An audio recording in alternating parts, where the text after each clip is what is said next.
I need to do anything special? Our budget hearing this evening. This is the second of 2 required budget hearings. I'm Kathy Ante. I'm the Chief Financial Officer for the school district, and I'll be sharing information regarding our budget with you this evening. First, a little background as to how we prepare our budget. We begin working towards the next school year in the spring of the preceding school year, and that comes in concert with when our principals are receiving scheduling requests from our students, when we have a better idea of how the different grade levels are going to be populated, and we have a lot of insight into what will be needed for the upcoming school year. It also prepares us to look at hiring decisions that may need to be made in anticipation of the upcoming school year, which we'd like to get started on those and know those decisions before the end of the current year. So we begin in the spring of the year, and staffing is the component that we focus on at that point in time. By the time we complete staffing, approximately 85% of our general fund budget has been decided on, and we know what those expenditures will be. Principals and department heads, we receive information throughout the spring and the summer regarding various funding sources. And those budgets are prepared as the information about the anticipated revenue becomes available. The budget is a tool for us. It's a planning tool. It's not an appropriations-based budget. It's used to guide our schools in direction, to look at the available revenue sources we have and marry those up with whatever types of curriculum programming or other needs that are out there within our schools and our district at large. We're going to move right on into the 2015 budget.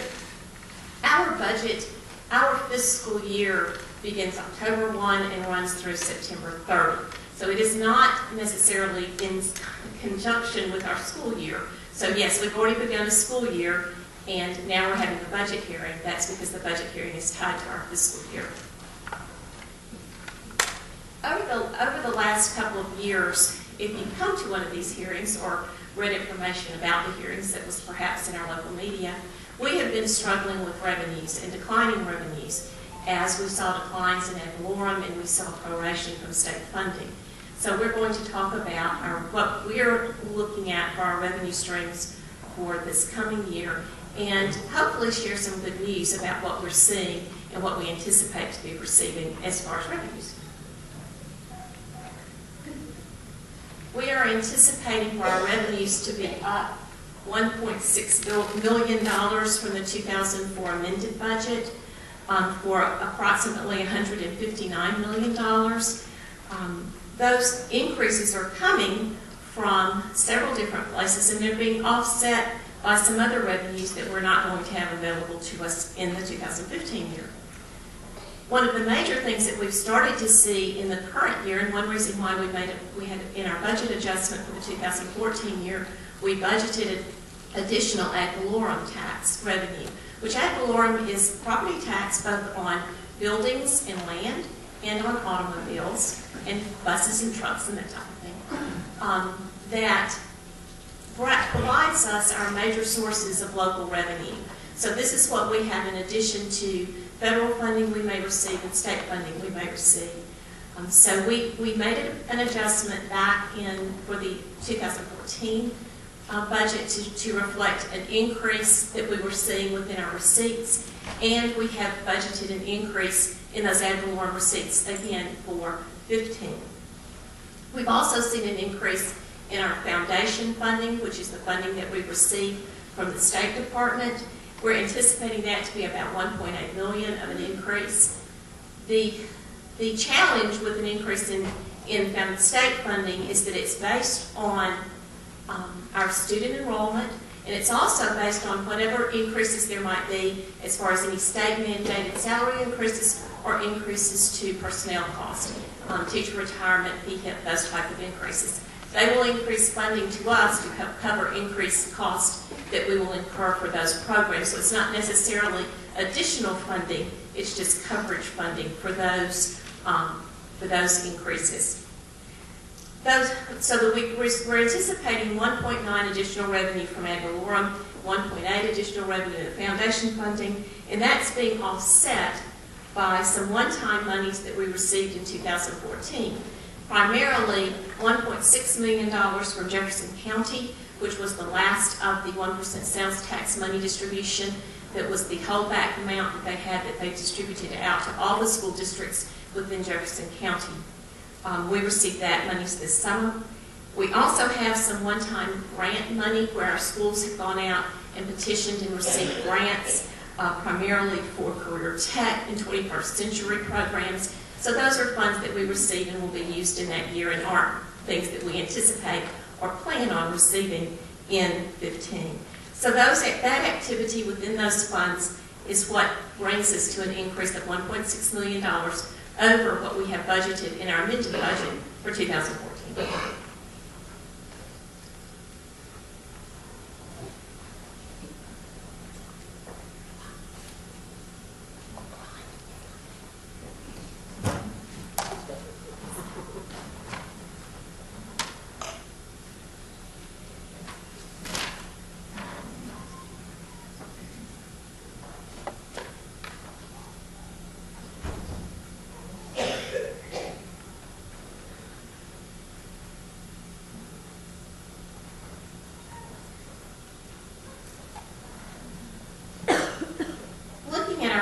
From source of funds, which I was talking about here a few minutes ago when I was talking about our ad valorem and our local revenue, you can see that in 2015 we're starting to see that trend line going up in our revenue receipts. You'll see that the balance between the local and the state is a little bit more balanced, with the local slightly exceeding the state as far as total revenue. Looking across, if you look at the red bar on the bar chart, that's our federal revenue, and you'll notice that really doesn't seem to change a lot from year to year, which is really the way that funding comes to us. It stays rather consistent. They don't necessarily tie that directly into what students we might have within those various federal programs, but what needs to be met by those funds. It's more of a state allocation. Funds are allocated to the state, and then they're allocated out to the local school districts across the state. The other revenue that shows up in green there, back in 2010, 11, and 12, a little bit before then, was primarily the funds that we received from ARRA, which is the American Recovery and Reinvestment Act. There again, that was federal funds, but those were one-time funds. We received them during that period of time, and they're no longer available to us. So the trend here is one that we're quite pleased to see. You can also tell how, if you look at those ARA funds, you can see how much those help to keep propped up our total revenues. Absent those revenues back in those years, those 3 years, you would have seen a much larger dip in our overall revenue streams. So that just gives you a little bit of background as to where we are with our revenues. Looking at the state foundation program specifically, this gives you a chart or a table of how our funding relates. This year's funding relates to prior year's funding. The important thing to note in that is in the bottom right-hand corner is the $4,241.78 per pupil. That's if you take our number of students and divide it into the number we receive from the foundation. That's how much per pupil we are receiving in the foundation. You'll also notice if we look back up to 2008, which is on the top, we're still lagging behind where we were in 2008, which 2008 is our benchmark year from when the recession and the decline in the economy began, and our revenues, we started to see the decline in our revenues. You'll also notice if you look at our student enrollment from 2008 to 2009, you'll see there was a significant increase in the number of students. So you're doing more with less even now, even though we're quite pleased to see an increase. It's approximately $246 per pupil less than what we received in 2008. If you put that in real dollars, it's about $3.4 million.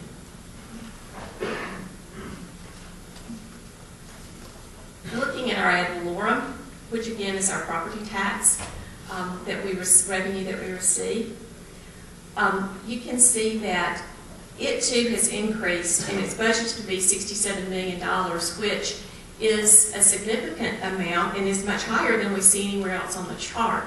The thing to note is that, of course, is not tied to our per pupil, but if you did tie it to a per pupil, it would be about $4,828 per student.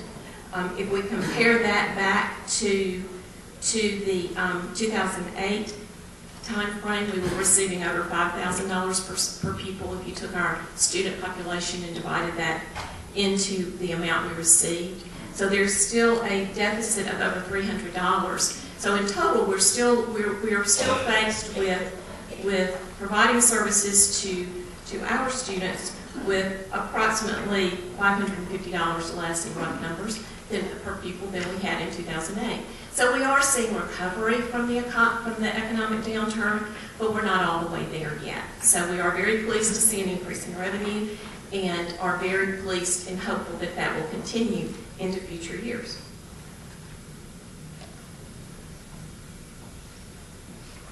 In looking at our expenditures for 2013, we have budgeted $267 million. That includes, that's jumbled up here, I'm sorry about that. $267 million. It's,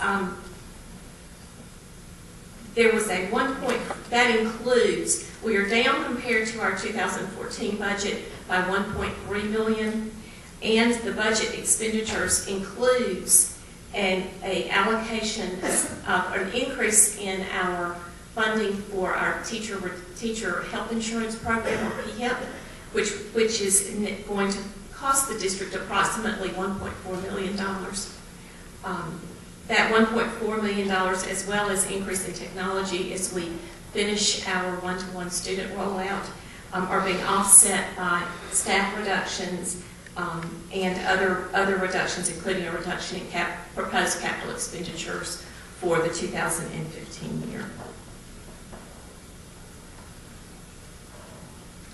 In looking at our staffing and where we've seen some staffing changes, comparing 2014 to 2015, we see a net decrease in the number of employees by 48.4 FTEs, or a decrease of 2.67%.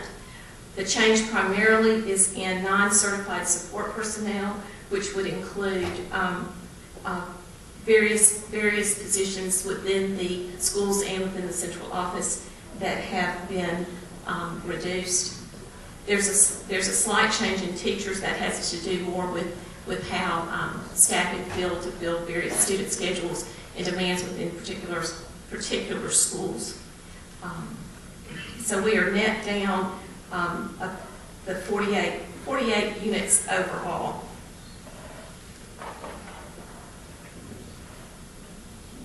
That brings us to our summary.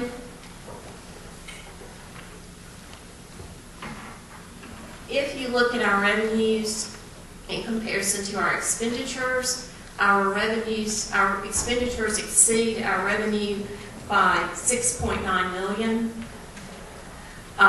You'll look, we have changed the presentation for those of you who have seen our presentations in the past. In this particular presentation, we have moved one of our ad valorem revenue streams, which is for our 24-mil property tax. In the past, we have categorized that as special revenue.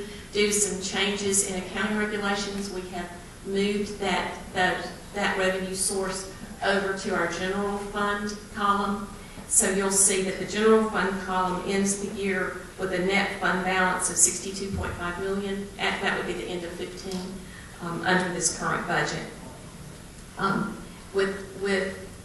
Really the only decline in revenue balances, in expenditure balances, are coming in debt service at $8.8 million and in capital projects of about $750 million.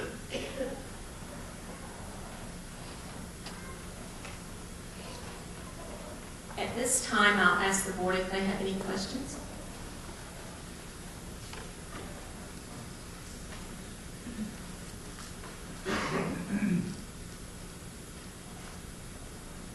Not, I'll be glad to respond to this question. I have a question.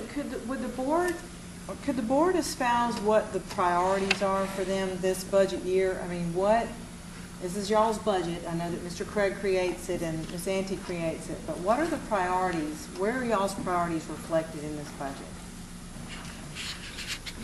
Or could y'all give,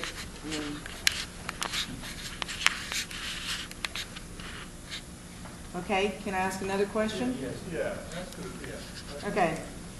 I'll ask a different question. I know that something that is not reflected in this budget summary is our long-term debt. And we had used that debt service money to pay down this large amount of debt that we have. And can y'all speak to, y'all talked about it a little last year, which is why I'm asking again this year. Is there any, what's the plan to pay down our $184 million worth of long-term debt? Well, I think by us controlling our expenditures this year, by us reducing the amount that our expenditures have exceeded our revenue, and with the continuing increase in revenue, I think we'll continue to be able to build more fund balance that we can use towards that. We have in the general fund $62 million, so that gives us a lot of room in order to grow. That's one of the very difficult choices that we've had to make during this economic downturn, was to balance the need to reduce expenditures to offset a loss in revenue while maintaining services to our students. And we didn't think it was in the best interest, and I'm speaking on the board's behalf, and they can jump in, that it was in their best interest to dramatically reduce programming for students or other activities, buildings, needs that were out there within the student population and in our schools, simply to come to a number where our revenues matched our expenditures, knowing that we had available fund balance and with the anticipation that the decline in the revenue would be limited and cyclical as it commonly is with those types of downturns. We'll continue to monitor our revenues and our sources of revenues, and we'll continue to make adjustments to our expenditures as we move forward. This year is an excellent example of that, because in anticipation of knowing that we were going, or projecting that we were going to have additional revenues, we did not turn around and say, well, we can just spend more money. We still went through with a spirit of thrift and watching our bottom line and reduce cost. Rich, let me see if I can reframe the question. Andy, can you talk a little bit about when you anticipate the district becoming have a balanced budget, how we're going to get there, number two, and number three, a little bit about the reserve margin we got that allows us a little bit of flexibility. Sure. Since the task force process that we endeavored in probably five years ago or so,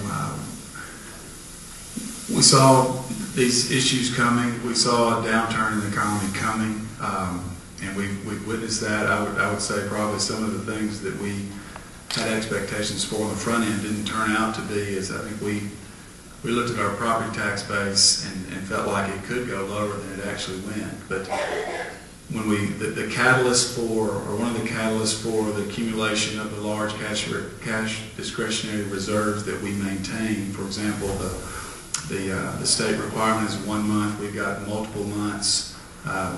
We took the long-term approach. We wanted to balance the budget over time. We wanted to work through some very difficult times we saw ahead. And in effect, we harnessed resources and held on to those so that we could work through putting ourselves in a position to be financially flexible has been very advantageous to us, and keeping those reserves maintained. One of the examples of that is we were able to pay cash for an addition to Hoover High School.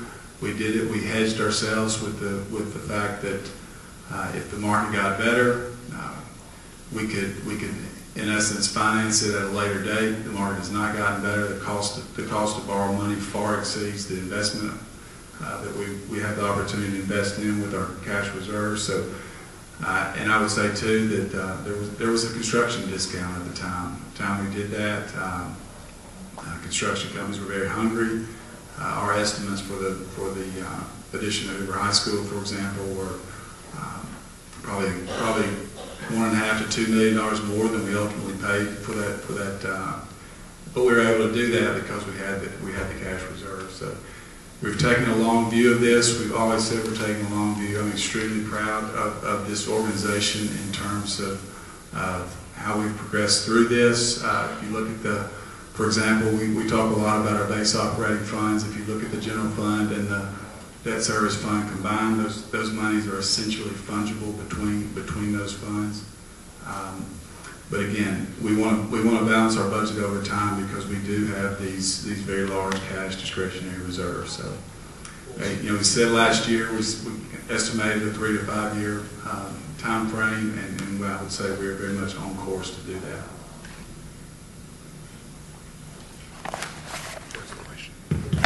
Ms. Andy, if the, I'm sorry. As far as the task force, now that was what, Sorry. maybe 5-7 years ago. I don't know the time frame. Do you think moving forward, or how? Better question. How has the community been able to get buy-in to that process? Because I don't know how many folks are on the task force, and that's something we would navigate every 5 years. They have a community action committee for that. Moving forward, how does that work out? I mean, I would say that's your pleasure, and we can talk about that. But we're still very much executing the plan and the concepts that came out of that process. For example, one of the things with regard to debt service, we wanted to reposition ourselves there. We did. We wanted to focus on using the existing classroom capacity we had and extend the time frame with which we added to our cost model, we added to our debt model, we added to our operating model with bringing on new buildings. And the plan that we will go over later, the rezoning plan, is aimed at doing just that. So conceptually, we're still very much implementing the things that came out of that task force. Okay, and that was roughly how many years ago? I don't know, Ms. Andy. 4 years ago. 4 years ago, okay. If the decision was made to expand programs such as provide universal pre-K, which is highly recommended by many educators today, or add a new school, where will the money come from? Well, we would have to first assess where we were with our core model, and then make the determination either to reallocate funds or look for additional fund sources. What sources would you think might be considered? There's several that we only have control over certain fund sources. One of those would be to petition for an increase in property tax. That would be one source of revenue for us. Could you ask the city council for more money? Is that, one second, is that microphone working right here? Can we? No, that's not right Yeah, here. so everyone can hear. Thank you. Oh, I'm sorry. Mr. Presley, I was just asking if the decision was made to expand programs such as to implement universal pre-K or to add one or more schools, where would the money come from? I'll be in Montgomery Thursday with other retired teachers from all over the state, and we will be asking for more money from the legislature. I doubt that we'll get any, but we're going to push for it. And, of course, that would include the Hoover schools. And I was just asking, would the city council be a source to ask for additional money? I just talked to Mayor Ivey last week, and we have plans to sit down and discuss next year's allocation. We assumed $2 million in this budget, but we both agreed that as they got deeper into their budget process, we would take the opportunity to sit down and talk about next year's allocation. Mr. Craig, is that how much you asked for last year? We're going to sit down next week, But I mean, in the coming weeks, as they get deeper into their budget process. Well, this past year, is that how much you asked for, $2 million? I don't recall exactly what we asked for, but what I'm telling you is I've talked directly with Mayor Ivey. We're going to take the opportunity to sit down and talk in the coming weeks about next year's allocation. They are not as far along in their budget process at this point. But I completely understand, but in the council meeting the other day, it was my opinion, or my impression rather, that the money had to be asked for like any department. And so that means that $2 million, that must be what you asked for last year. We have annual discussions about the capacity there to invest in schools. It's a discretionary annual allocation. We're going to have a conversation in the coming weeks. I don't recall exactly when that conversation happened last year or how that went, but do you have any idea how much you're going to reposition ourselves and manage our deficit, put ourselves in a position. If you look at the shrinking deficit, we're putting ourselves in a position to where we have the taxing capacity ourselves. There's a 1 cent tax out there down the road that falls right into why we are taking a long view of this to manage our in Alabama school finance terms an inflated cash reserve down to the point where we've managed our budget down to a balanced budget over time. Do you think the Hoover schools needs more money? Listen, you're not going to find an educator in the state to say they have enough money, and I'm not one. All right, I understand. Thank you. Anybody else? I do have a question. It was mentioned after we decided to keep the buses that y'all were going to start charging for students to ride the bus. And my question basically is, was that factored into your budget for this year? Is that something that y'all factored in, the money that you would potentially get from charging families to ride the bus? No, we did not. Okay, so has that even been approved by the DOJ yet? We are still looking at that option. Miss Anthony, there's been a Mr. Fulton brought a message to the city council last week asking for a raise in taxes. We keep hearing about this discretionary fund, this reserve. Can you give us a dollar amount? What? For the reserves that everyone's talking about, a dollar amount, so we know $60 million. So does that minus the $6 million that would go in this year? No, that's, if you look at that's ending balance after the end. Okay, so after $60 million is what you have. Plus you got $8 million in debt service. Okay, so So 60 you've got million. about 70 million. Okay, good. So that's left over, and that's what you're going to use to balance over the next 3 to 5 years. That and additional revenues and additional ways to be efficient with expenditures. Okay, one more question about this this 1 cent tax, and you can recommend this to the council, so you can bring a referendum to the Just council. like you as a public citizen Okay, can so you bring it suggest. as a referendum. Okay, thank you.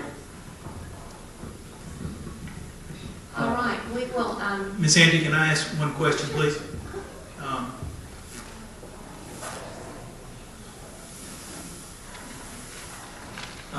Mr. Craig, this probably is to you, or Ms. Andy, feel free to jump in.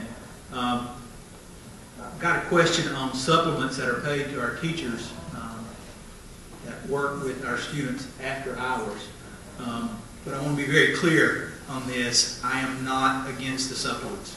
Okay? I want everybody to understand that. My question is, we pay supplements based on a percentage of income as opposed to a flat fee. And I think I remember you telling us last year that there are only 2 schools, Hoover and Enterprise, that pay on a percentage. And Vestavia does it now. And Vestavia does now. What is the reasoning behind paying on a percentage versus a flat fee? I don't think I'm not familiar that Enterprise does. I'd heard Vestavia does, but I wasn't about that. But several years ago,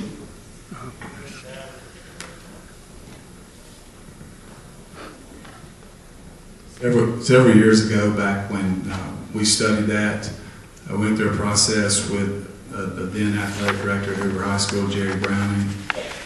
We looked at academic supplements as well as athletic supplements.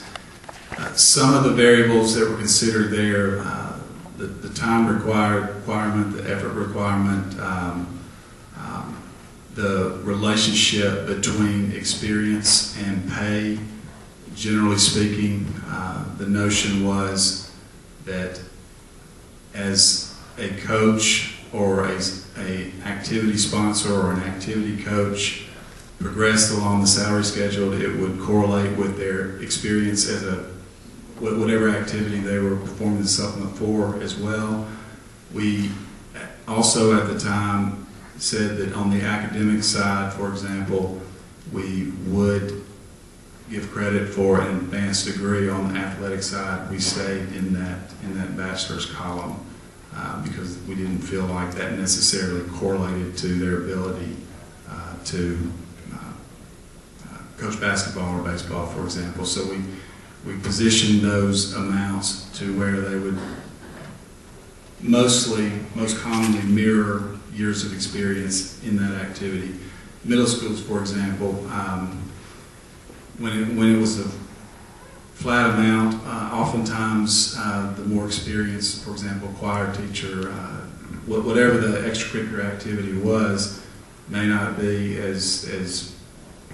may not desire to do that as much as, a lot of times those would oftentimes just get assigned to someone because, as you progressed up in experience, you might not necessarily be worth it to you to stay at that flat amount. So there were a lot of things considered when you really look at those activities and the time commitment and the commitment and the expertise commitment. Some of those hours and commitments that at the time Jerry Browning provided analysis of were, to reference the task force, there was a subcommittee that talked about supplements. I remember there was a lot of discussion in that committee that the pay was not commensurate with the requirement. So that's generally why, Mr. Presley, we wanted that relationship, that progression with years of experience. A more experienced coach would potentially have that continuity, just like we would want in a classroom, that continuity. So that was generally the rationale as I remember it. Again, if you're a teacher here, please understand, thank you for staying after with our children. I have a daughter that got home at 4 o'clock Sunday morning. Murphy has a son that got home at 4 o'clock Sunday morning several weeks ago, and I am very, very, very glad that you as teachers were there and we didn't have to ride that bus home at 4 o'clock in the morning. Mr. Craig, one more question if I may. Can you give us a rough idea of how many students that we have in our system that are students of employees that necessarily do not live in Hoover that may be considered out of district? And if so, can you then tell me how it is determined what school they will attend? Ms. Green, I think it's 233 today. That compares last year to the amount, I think it was 268, 260, somewhere around 270. It's an individual circumstance. I think in most cases we would like to accommodate the request or the desire because it usually relates to the child attending a school that fits their family needs, fits their needs in terms of ability to be an effective teacher or an effective employee for the district. It just depends on the circumstances. There's been times when we may be bumping up against capacity at a school where we would steer them away to a different school, for example. But we at least start with the notion of accommodating their wishes. Is that fair, Ms. Green? Thank you. At this time, we'll take a few moments. Yes, the board certainly has a significant task getting its hands around, this multi-page budget. Numbers can tend to blur. But I have a suggestion that I think can make your task easier in the years to come. You each receive a copy of the audit. The most recent audit that was completed was of fiscal year 2013. Handout 14, which is called Supplementary Schedule of Bond Disclosures, is in essence a sources and uses of funds. And it contains right now years 2008 through 2013. The suggestion that I would have is that this be your starting point in trying to understand the coming budget as it comes to you. But I would like to see this expanded to show what was the budget that was approved for the year that those fiscal results tie to, so that you could see how close things came. And I would also suggest that something like instructional services be broken out by individual department across the entire school system. So, for example, the English department, the math department, things of that nature, because that's where the education dollars are being spent, and it will tie much better to your being able to reflect the needs of the community, but most important, for you to understand and make the best kind of judgments and recommendations for modifications as things come to you. Thank you, Mr. Senior. At this time, we will. Mr. Presley, you brought up that your child didn't get in until 4 o'clock the other morning, and I think it's wonderful that the coaches and the sponsors, the band, cheerleader, all of them are being compensated for that. But something that we've never really gotten into, did you know that 17 substitute teachers had to be hired for Hoover High on that day? That never gets put into the cost of what sports cost the school. Nobody ever thinks of that. That was one thing. The second thing is we talk about the actual amount of the loan that is our debt, but we never talk about the interest, which makes it more like $300,000, which makes $300 million, which makes that $70,000 that you're talking about really not seem like all that good a thing. It sounds like we're going to run out of money in 5 years. Fortunately, it's not due within 5 years, so that's a good thing. Do we have any other questions? If not, well, there's a long life on the debt. It's long-term debt. It's got a debt schedule. Our average payment is somewhere in the $10 to $12 million range a year. So just as you do with your personal home and your personal mortgage, you know how much your mortgage payment's going to be, and you plan and you work towards that. So that is how our debt works. It's very similar to that. So it's not as though we have a requirement to pay that down sooner. And in fact, we've reduced our debt service significantly through refinance over the last 2 years to the tune of almost $8 million annually.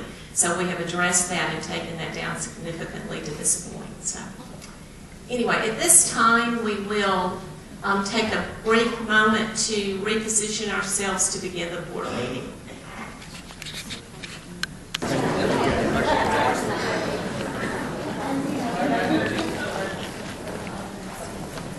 We're going to go ahead and call the Hoover Board of Education meeting to order. At this time, if you choose, please join me in a moment of silent prayer.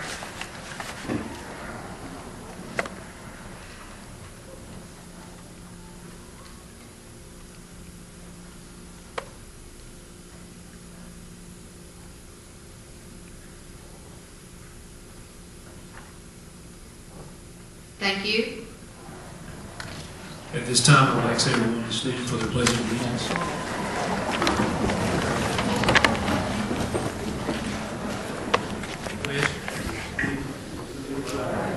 The United States of America and to the republic for which it stands, one nation, under God, indivisible, with liberty and justice for all.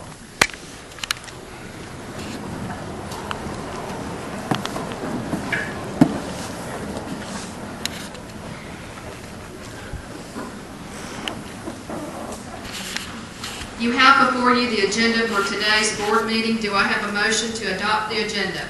So moved. Do I have a second? Second. All in favor, please say aye. Aye. Any opposed? The agenda is approved. Next, you have the minutes from the board meeting of August 4th, 2014. Do I have a motion to approve these minutes? So moved. Do I have a second? Second. All in favor, please say aye. Aye. Aye. Any opposed? The minutes are approved.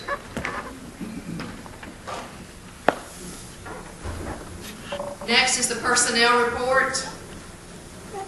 Ms. Deal is not here tonight, but I believe Christy Williams, I'm sorry.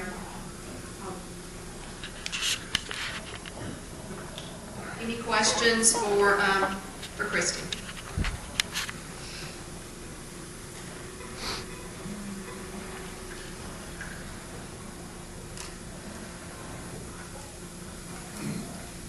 If not, do I have a motion to approve the personnel report? So moved. Do I have a second? Second. All in favor, please say aye. Aye. Any opposed? The personnel report is approved.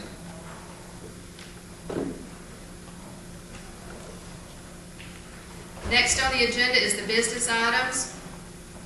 Any questions for Ms. Ante?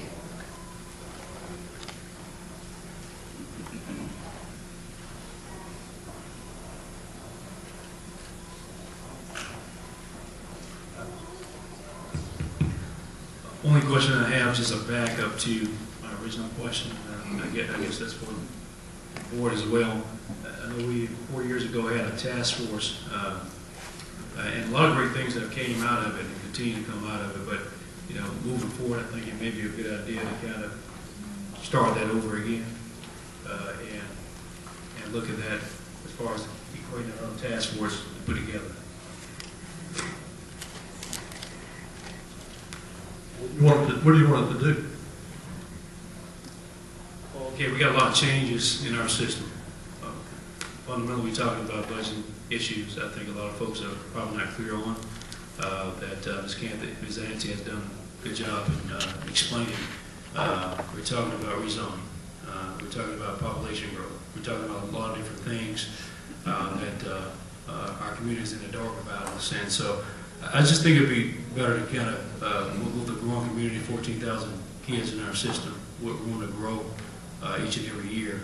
That, you know, a lot, again, 4 years ago, a lot of good things came out of it. I think we can look at that again with a better set of eyes, or another set of eyes. That makes sense? Or? All right. Ms. Frazier, I'd also like to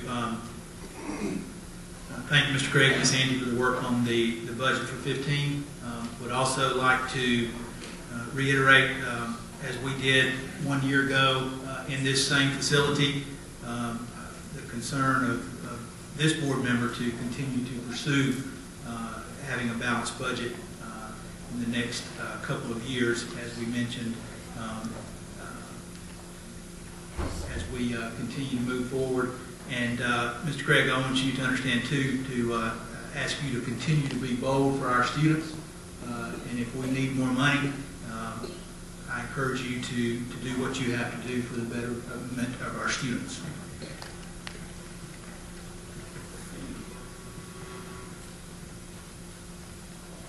Any more questions for Ms. Ante? I did want to make a notation that the budget is included in the business items. If there's no more questions for Ms. Ante, do I have a motion to approve the business actions? So moved. Do I have a second? Second. All in favor, please say aye. Aye. Any opposed? The business actions are approved.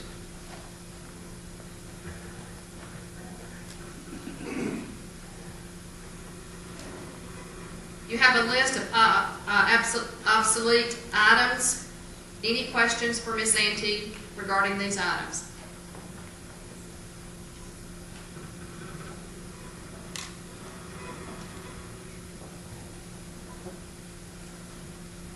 Where does it all go?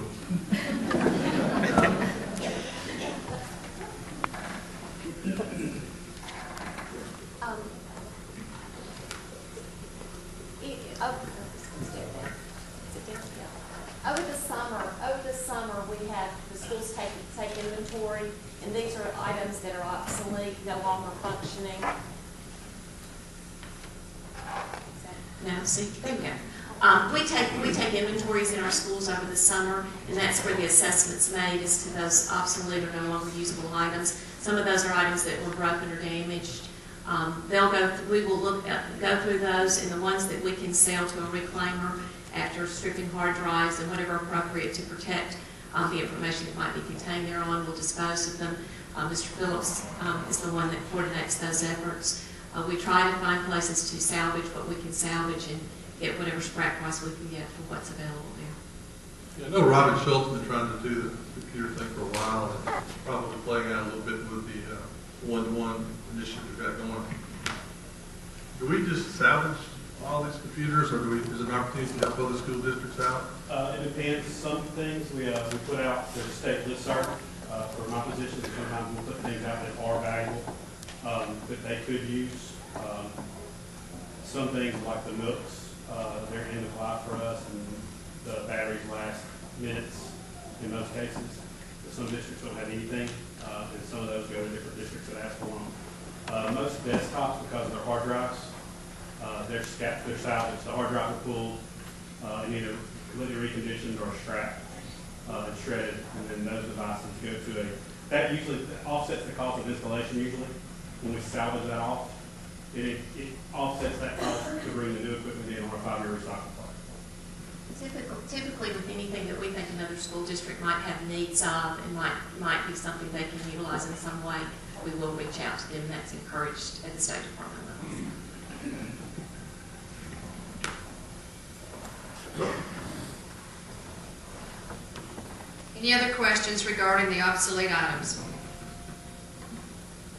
If not, do I have a motion to approve the obsolete items? So moved. Do I have a second? All in favor, please say aye. Aye. Any opposed? The recommendation of obsolete items is approved. Next on the agenda is the list of salvage items. Any questions for Ms. Ante on this item?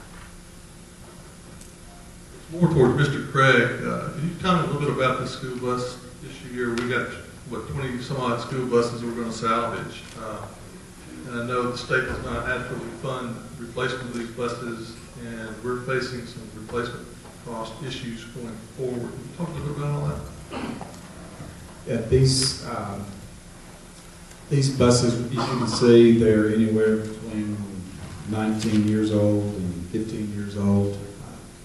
Over the course of the last few years, we have tended to flex those transportation dollars that are earmarked for school bus purchases. As part of that, our fleet has gotten older. The formula that funds a portion of bus costs relies on a 10-year replacement schedule.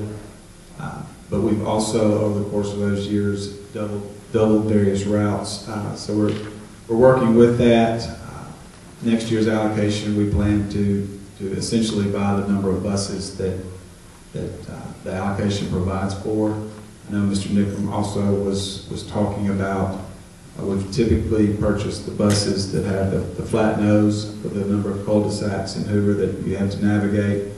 He was telling me that the turning radius have improved on the ones, I forget what the technical term is, for the ones with Conventional cab. Thank you. The conventional cabs, I think he's explaining to me that the turning radius have improved on those, as well as I think there's some larger capacity buses as well. So, but Mr. Cooper, you're right. The formula itself, I think, is short of what needs to be provided for in terms of, and that's typically an ongoing thing. But these buses we've talked about, and we participated in auctions in the past, as well as sold them directly to one of the local companies that typically gave us pretty fair value relative to what we experienced in the auction market. But we're uncertain right now as to how precisely these will be disposed of, but our attempt will be to get fair market value for them.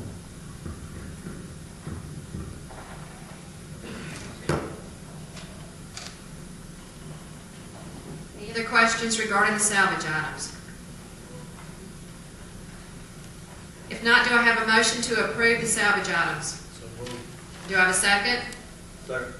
All in favor, please say aye. Aye. Any opposed? The salvage items recommendation is approved. Next on the agenda is the approval of a library policy manual. Any questions for Dr. Adams?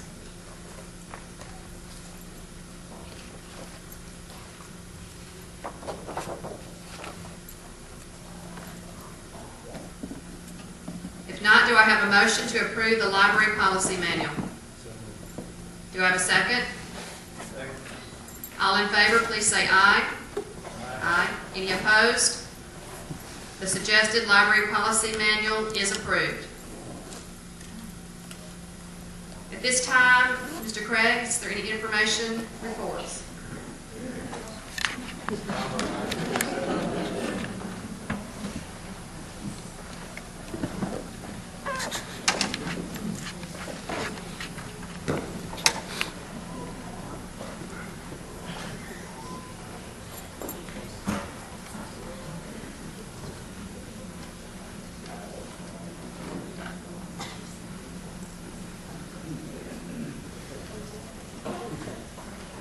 Mr. Aho and I are going to tag team this presentation. He will begin. This is Tim Aho. He is a resident of Hoover with Aho Architects, and also has participated or guided us in previous zoning processes. He's also done this in other states and various other school systems. So he will start the presentation, and we will work through it together. Thanks, Andy. I'm kind of surprised you're all staying around for this part of the board meeting. We do very much appreciate having an engaged community that cares so much about its schools. And hopefully this evening we'll provide you some information about the plan and demonstrate how we've attempted to respond to the voice of the community as it's been expressed through this process, particularly over the last couple months. The first question probably on most people's minds is, why are we having to do this? Zoning is something that I can't imagine anybody, ourselves included, really enjoys having to go through. But Hoover is a much different place than it was the last time we went through a major rezoning effort, which was about a decade ago. And you can see some of the facts and figures there, but we've seen almost 20%, actually maybe a little more than 20% growth. There's 2,360 more students in Hoover schools today than there were when we started this process. Additionally, we look a lot different. The diversity of the student population of Hoover has increased substantially over this decade. And as we look at it, we are seeing that just through the natural pattern of how people move in, find homes, places to live, there's some imbalances that are happening within the different schools in the Hoover system, and that's natural. That's something that just normally happens. You can't meet somebody at the city limits and say, welcome to Hoover. It'd really help us out if you would please live over there by that school that's got some spare capacity. So as people naturally move in and within the school system, some imbalances naturally occur in terms of the demographics of the students who make up each student body.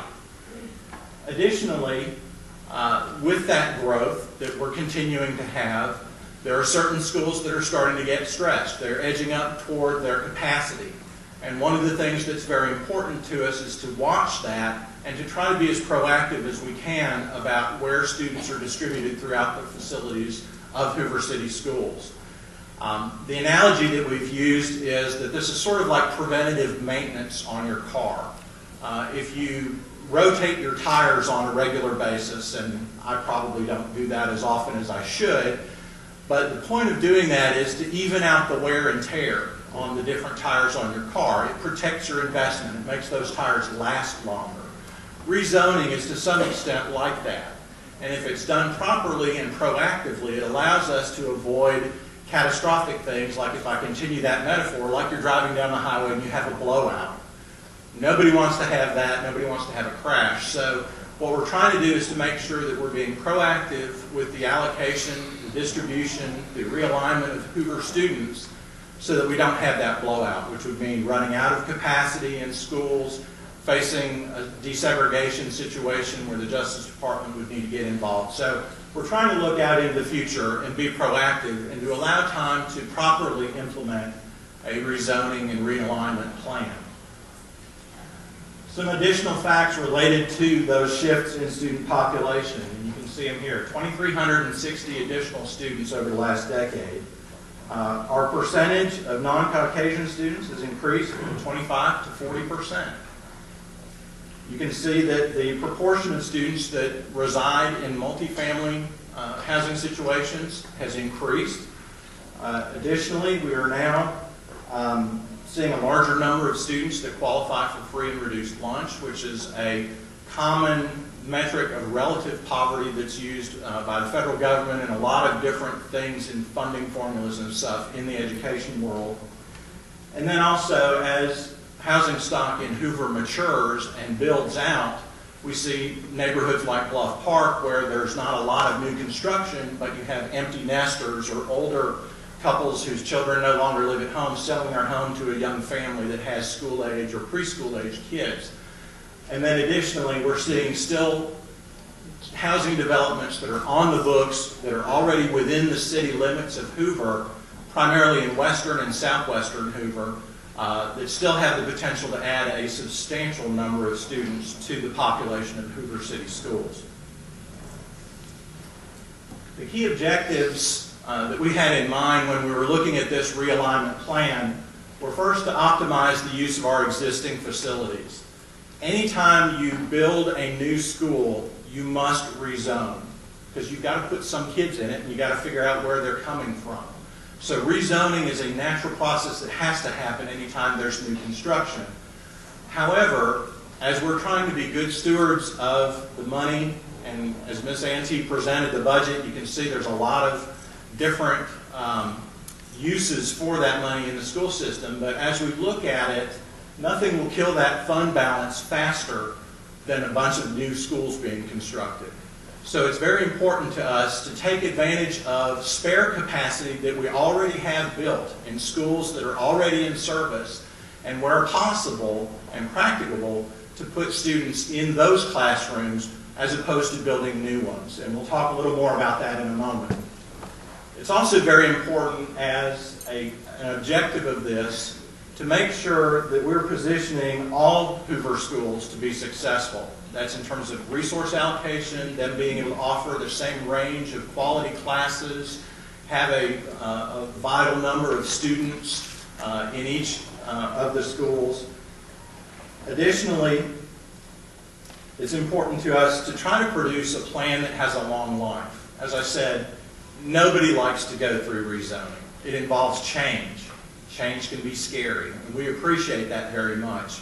We have the luxury of being a little further ahead because we've spent a lot of time looking at this, but we do appreciate how this looks to somebody who's just, today seeing the information. That's why this is being presented first for public comment prior to board action. But the goal that we have is to minimize how often this happens. The most recent major rezoning process has lasted us a decade. Prior to that, Hoover went through this process every 2 or 3 years because we were opening a lot of new schools. We were growing as a new school system.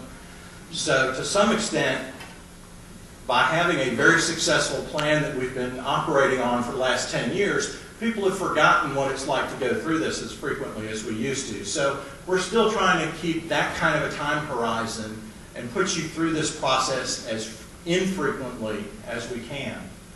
And one of the things that's very important about having a long-range plan is that it will allow uncertainties to come better into focus.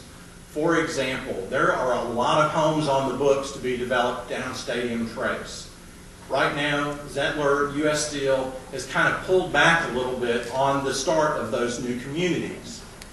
By putting off as far into the future as we can the construction of new schools, it allows us to see how that development is going to happen. As everybody realizes, since 2007, 2008, the real estate market has become really volatile and has really slowed down. So one of the things that this plan allows us to do is to defer as far into the future as possible, having to spend those big dollars on new construction that increases our chances of building those schools where they're actually going to be needed and where those kids are going to be coming from. The guiding principles that have really kind of led this and informed this effort, the first of which is to listen to the voice of the community. At this stage, hundreds of you have participated in community meetings, both formal and informal, large and small, emails, phone calls. A lot of information has been received, a lot of ideas, a lot of questions, a lot of good feedback to help us understand the voice of the community and what the issues are of importance to our constituents.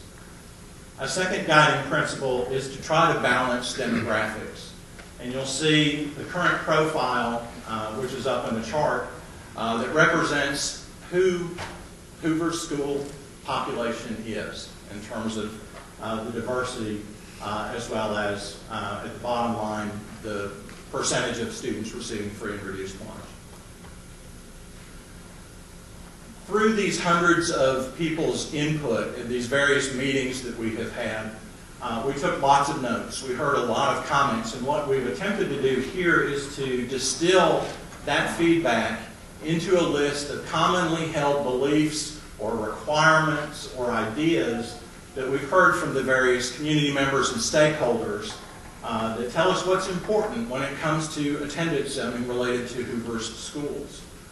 Demonstrating fiscal responsibility probably was the most commonly expressed value that we heard from the community, right up there, probably neck and neck with disrupt as few students as we can. We realize that, again, change is difficult, it can be scary, and if we can affect the changes that we need to make to rebalance and realign the school population with directly affecting as few students as possible, we think that's an important measure of success.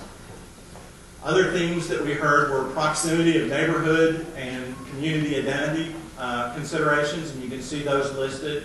Things for being involved in schools, being close to schools, making it easy for parents to get there, easy for students to get there, and safe.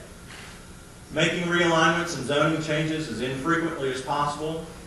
We heard you. That's come across loud and clear. Balancing diversity considerations is something that's very important as well. Hoover, by splitting off of the Jefferson County school system, inherited a desegregation order. Jefferson County was subject to this, so Hoover has essentially inherited that. So anytime Hoover rezones or realigns its schools, it must be reviewed by the Justice Department and approved by the federal court. So that's a compulsory, mandatory requirement of zoning when we put a plan together. What's interesting is our community has also very much expressed to us that that's a positive value that is important to us to achieve both racial and cultural diversity as well as economic diversity within our schools, and to try to balance that across the system as best as we can so that all students have those opportunities for a rich public education.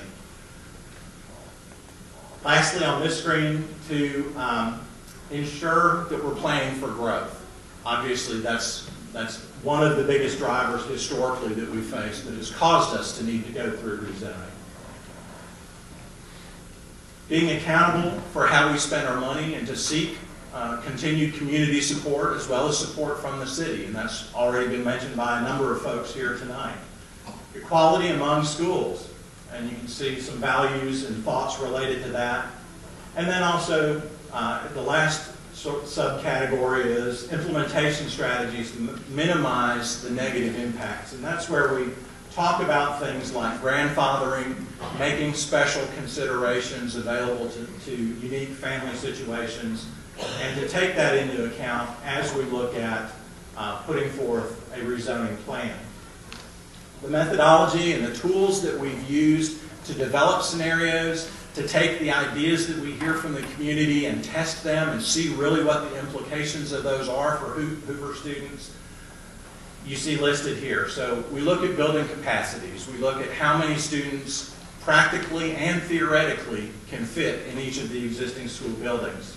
We look at growth projections. That involves enrollment. So we actually have a factor that tells us if we send 100 first graders home for the summer and we get 110 second graders back in the fall, that gives us a 1.1 ratio, and the school system for many years has been keeping track of this and gives us some very good tools where we can predictively look at what the enrollment of each of our schools is going to be over time. That's also informed by the local principals who have knowledge of, everybody around my school is having babies. We're going to have a big kindergarten class in a few years. I'm sure the ice storm will probably have some impact like that on Hoover schools as well. We may need to have a new factor that we use. But we also look at housing stock development. The city has very good data that it compiles on the intentions of various developers to build new homes around town. And we pay a lot of attention to that because that's where a lot of our students come from.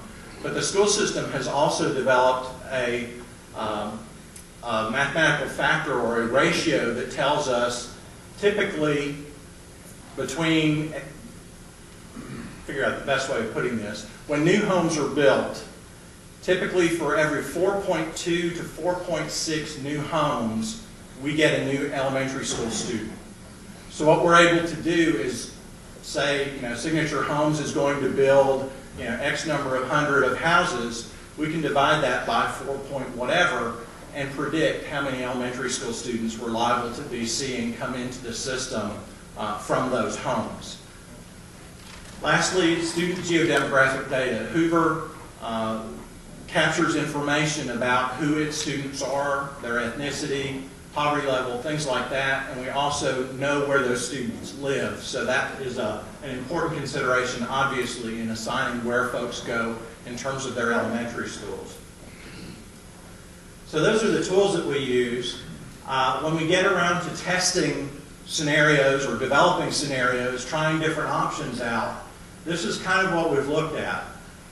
What is their ability to address the objectives and goals that I stated earlier? How well does each scenario do that? Responsiveness to stakeholder interests, concerns, and values. That's very important. And this is a dramatically different plan from where we started. It's much better. It affects fewer students. It's been refined many, many times and through many different iterations in response to community feedback. The cost of implementing the plan is considered. The number of students affected, as I mentioned. The degree of positive and negative impact on affected students. You might impact a few students in a very large way, such as moving them to a different middle school feeder pattern. That's something that we've heard from the community and certainly recognize as potentially quite disruptive. So it's not just a number, but it's the magnitude of impact that a rezoning or realignment plan may have on those students. Projected longevity again. How far into the future can we see this particular plan working? Resiliency and ability of the scenario to accommodate future adjustments and tweaks. Our crystal ball is not perfectly clear. And the further out you get into what James Spann calls voodoo country. For him, that's trying to give you a weather forecast 3 weeks out. For us, that's anything 7, 8, 10 years down the road. We're trying to use the tools as best as we can, but we need to make sure the plan is robust and resilient so that it accommodates some course corrections as we go. And then lastly, we also consider non-monetary impacts of implementing a particular zoning plan. So things like what that does on staffing, although there certainly could be a monetary component to that, but lots of different factors come into play. So Mr. Craig, here's the plan. These are the narrative version of the individual components. There's 8 components we'll see later that will impact. It will primarily will stay in the elementary school area. More specifically, there are no crossing of middle school zone lines, and even more specifically, we're focusing in the changes will be in the Bumpus Middle School pattern and the Berry Middle School pattern. First item would be to reassign students in the Lake Crest area from Deer Valley Elementary School to Lake Cyrus. I'm sorry. What did I say? Sorry. Don't make that mistake. Reassign students from Lake Cyrus from Deer Valley Elementary School to Trace Crossings Elementary School. The second component would be to reassign ridge crossing multi-dwelling units from Deer Valley, where they're currently zoned, to Trace Crossings. That development is right up off 150, right across from, I think, the entrance to one of the Trace Crossings. Entrance is right off 150, kind of a little bit down from Long Lewis. The next item would reassign Landmark and Magnolia Glen multi-dwelling units from Trace Crossings Elementary School to Deer Valley. The next item would reassign, that development is over off Warner Road, kind of right next to, or down from a little bit, the Aldrich Gardens. The next item would reassign River Chase Landing multi-dwelling units, which is in a similar area from Trace Crossings to South Shades Crest Elementary School. The final item in that feeder pattern that involves students that are currently residing there would reassign Crown and Galleria Woods. That's a multi-dwelling unit development there, right across, right next to, I think it's Embassy Suites. They're on 150. They would be reassigned to Trace Crossings from their current assignment to South Shades Crest Elementary School.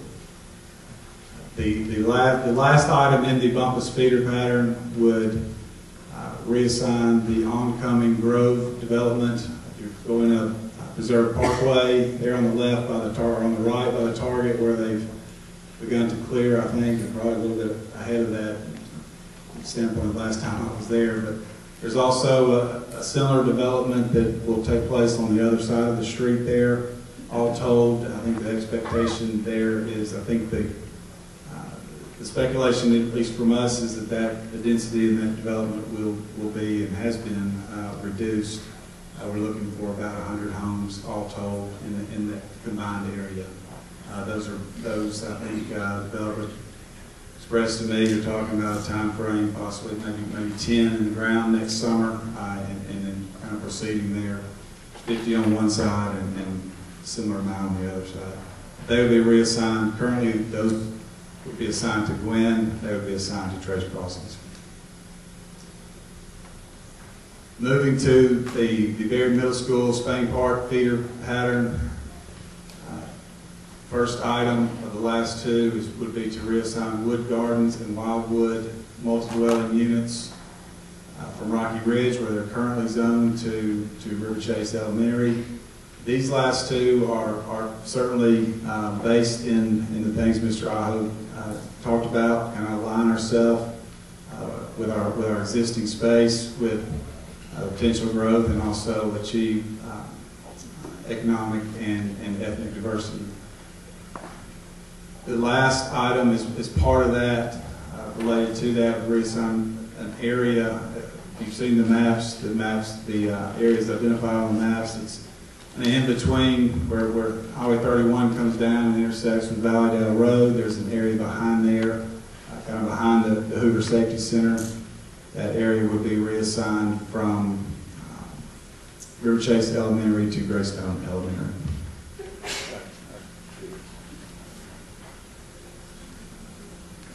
It's hard to see, but that outlines the main areas. I don't have the capability to blow it up, but these are all online. The full report will be online as well. After this meeting, I think what you've gotten to this point, if you've taken the time to go visit the website, is kind of an abbreviated version. But you can see the various areas outlined that are under consideration. There's also blow-up maps. This is, for example, is Lake Cyrus. That dot in Lake Cyrus is Brock's Gap Intermediate School. This was the item 1, correlates with item 1. That depicts the,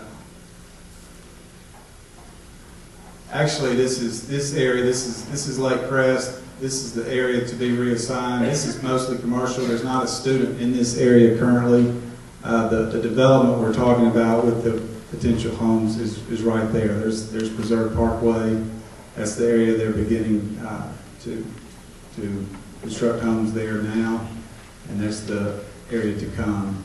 This area beside there this is 150 coming down through here. This is Hoover High School. This is Trace Crossings. This is the Ridge Crossings multi-dwelling units we talked about that are currently assigned to Deer Valley. They will be reassigned to Trace. Just to orient yourself, this is Highway 31. This is Lorna Road. This is Aldridge Gardens. These are the Wood Gardens and Wildwood apartments. This is Landmark at Magnolia Glen, and this is River Chase Landing.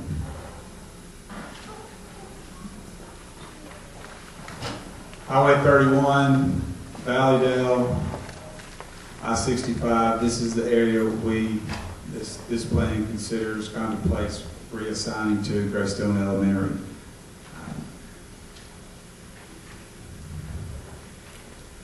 And finally, this is Crown and Galleria Woods. This is the area that would be reassigned currently from South Shades Crest Elementary to Trace Crossings.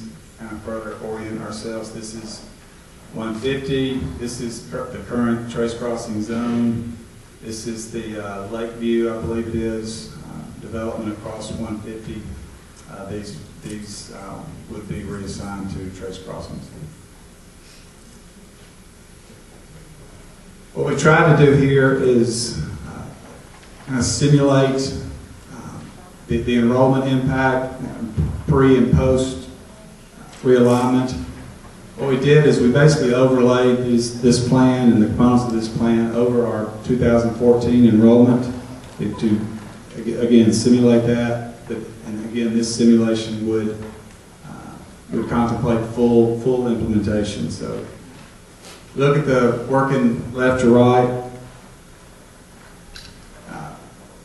See the Greystone Elementary pre-realignment or pre-realignment, post-realignment. You can see the impact of the change. Down here is the pre-reduced percentage for the school, pre and post alignment. Move to Deer Valley, you can see the same simulation of enrollment impact as well. River Chase Elementary. River Chase Elementary is in the Berry Middle School, Spain Park. In fact, the kind of staggered these. We probably should have put them together. Rocky Ridge, you can see there before and after. South Shades Crest Elementary School, you can see there before and after as well. And you can see Trace Crossings Elementary School before and after as well. There's what we wanted to do, and wanted to compare those to kind of the system as a whole. Just for reference, this 26.5 system total for represents students in poverty. That amount is about 28%. The average is 28% for District 4 elementary schools. This is the pre and post enrollment impact, just enrollment as a raw number. You can see what we're trying to accomplish here. We've got space at Greystone Elementary School.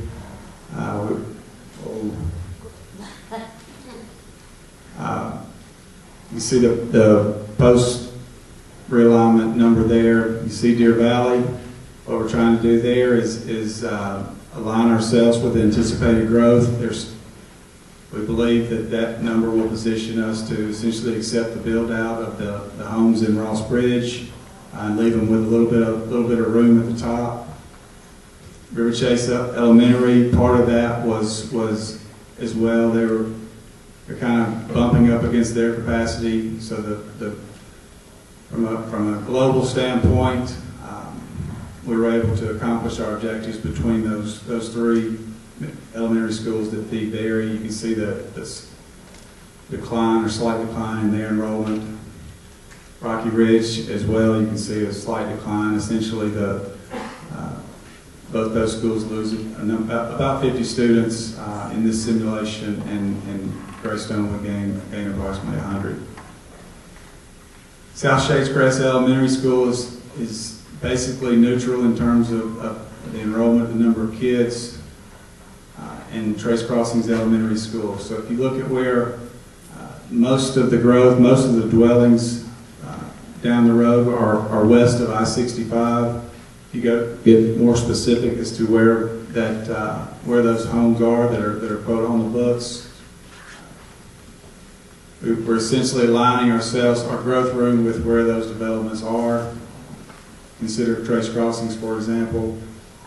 We reassigned the grove. You've got Wilburn Lakes. You've got they'd be aligned with the build out of Lake Cyrus, Black Ridge, and so on and so forth. So, in addition to achieving the ethnic and economic diversity throughout our schools, we've also part of the objective was to align ourselves where our existing space lines up with the anticipated growth. Trace Crossings, for example, when we split that school back in 2005 with River Chase Elementary School, they had roughly 1,000 kids in that school, so there's ample capacity. The footprint of Trace Crossings is very similar to, in terms of classroom space, as Deer Valley. So that is the primary components of the plan, and I would also like to share with you that, as I said, what you've seen today is really an abbreviated version of this. The full report we will post after this meeting tonight sometime. But we'll try to share with you the basics. There will be time for question, I think, and public participation at I think about 2 items down on the agenda. Thank you, Mr. Craig and Mr. Aho. Councilman Gene Smith is in the audience tonight. I appreciate you being here. Is there any other councilman here tonight?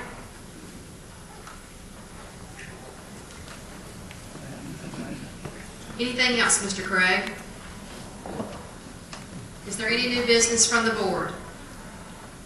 Mr. President, I think Dr. Dodson had a quick item on information reports. Thank you very much. We did, can you set it up right here?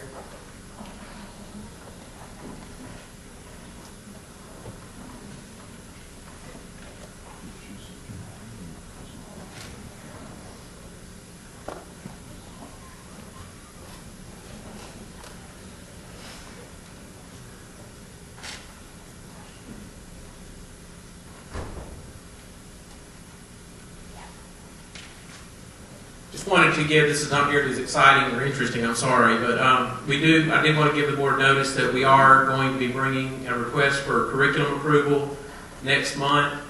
We've kept our English and math curriculum in a draft form for the last couple of years as we work through the transition to the new standards, and they can't stay in draft form forever, so we feel like we have them at a point where we're ready to bring them to you. Veteran members of the board may remember the giant binders with trees of paper in them. We won't have to give that to you anymore, and the public is welcome to review as well. I want to show you on the website where we keep our curriculum library, and you're always welcome to peruse there to your delight.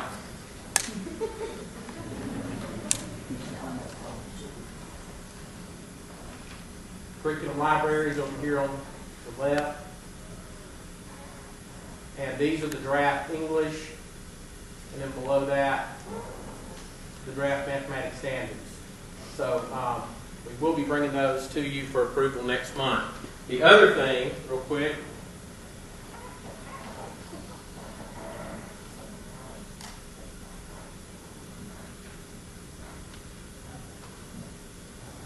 last spring was the first year that the state made the transition to the new ACT Aspire. We have been anxiously awaiting those results. Our 3rd through 8th graders took this test last year, and we should be getting that within the next week or 2. So wanted you to let you know that's coming and give you a quick preview of what to expect. This is the test that took the place of the ART, the Alabama Reading and Mathematics Test, in grades 3 through 8. It will be our key accountability assessment for reading and math in those grades. We administered this test for the very first time in the country last April and May, and we had the choice of doing it in an online or paper pencil format. Our fourth graders took it online. We did paper and pencil for the other grades. The online ended up being the much better experience, so we believe that's probably what we'll do consistently this year. We also had the option of adding other assessments, and we chose to add the language assessment last year. The state will not be providing printed reports. They previously did for the ARC. Dr. Smith is in Montgomery. Today, we'll be back again tomorrow, finding out more about this. If we do not have paper or any kind of an online report available, we will print those reports for parents to assist during this transition, to help you understand what the results mean as we go through it. So we will make sure parents get this information in whatever form we're able to get it as soon as we have it. Also, our elementary middle school principals are planning meetings that will be set up as soon as they get their results that will help parents understand these new scores. This is a quick preview of kind of what the report will look like. I want you to see everything is oriented toward college and career readiness. It's all about seeing where the kids are in terms of that trajectory for learning. And this will actually look a little more familiar. This is a sample student report, it's not actual student data. This is a report of a fifth grader, presuming that the student has taken this test for 3 years. You'll see for each of the subjects there's 3 dots. And of course this year there'll only be 1 dot because the students have only taken the test 1 time. But what you get after this assessment's been given over 3 years is this projection of proficiency that we hope is in this green area. And the green area means the student is on track to be college and career ready, which is of course our goal for every student at Hoover City Schools. Looking at this sample report, the student is doing fine in science, but they're heading in the wrong direction when it comes to reading. So that would give the teacher and the parent an opportunity to talk about ways to bring those together. Zooming into the reading, it will break down the different parts of that and give specific feedback on how the student can improve as they work toward their next year. The second page of the report has additional subject areas. I want to zoom into the math real quick. Really breaks that down into fine grain. And again, whatever the lowest score is, you'll always get a tip for how to do it better. The last page of the report will give national percentile ranks and then specific recommendations with regard to STEM, that science and math combination score. And when the kids take this at the upper grades, we'll actually get a work-ready score over here at the high school level. So all assessments like this are limited. They're a fixed point in time that we have assessed the kids. The real power of this is going to be seen once we've gotten into that 3rd year when we begin to see those tracks, those predictive tracks. We always want to keep in the context of other data. The teachers performing their own assessments during the year. We do formative assessments, and so this data sits within an ecosystem that tells a more complete story about kids. One other thing we don't know yet is what proficiency means. The state will not give us that until the data's been released, but we're aiming for college and career readiness. We believe high expectations are very important. We want that for every child, and that's certainly what we're going to work toward. So thank you very much. Just wanted you to have a heads up on what was coming. Thank you, Dr. Dodson. Gentlemen, any new business? Madam President, one comment. We had some very interesting conversation today, rezoning and ACT expired, which are very important. In the future, can we put subcategories on our agenda? Kind of let folks know what is being presented.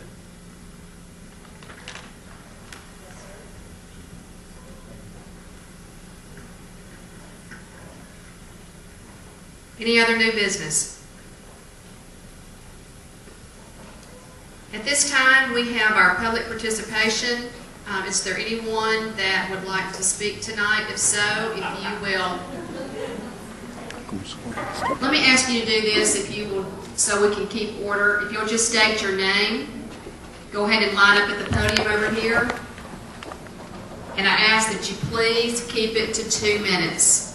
I know that's hard to do, but I would ask you to please try to do that. Sir, go ahead.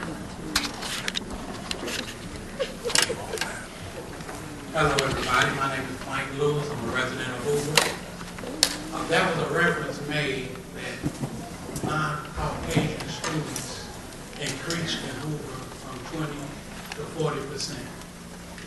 Can you explain to me what difference does it make if a student is non-Caucasian?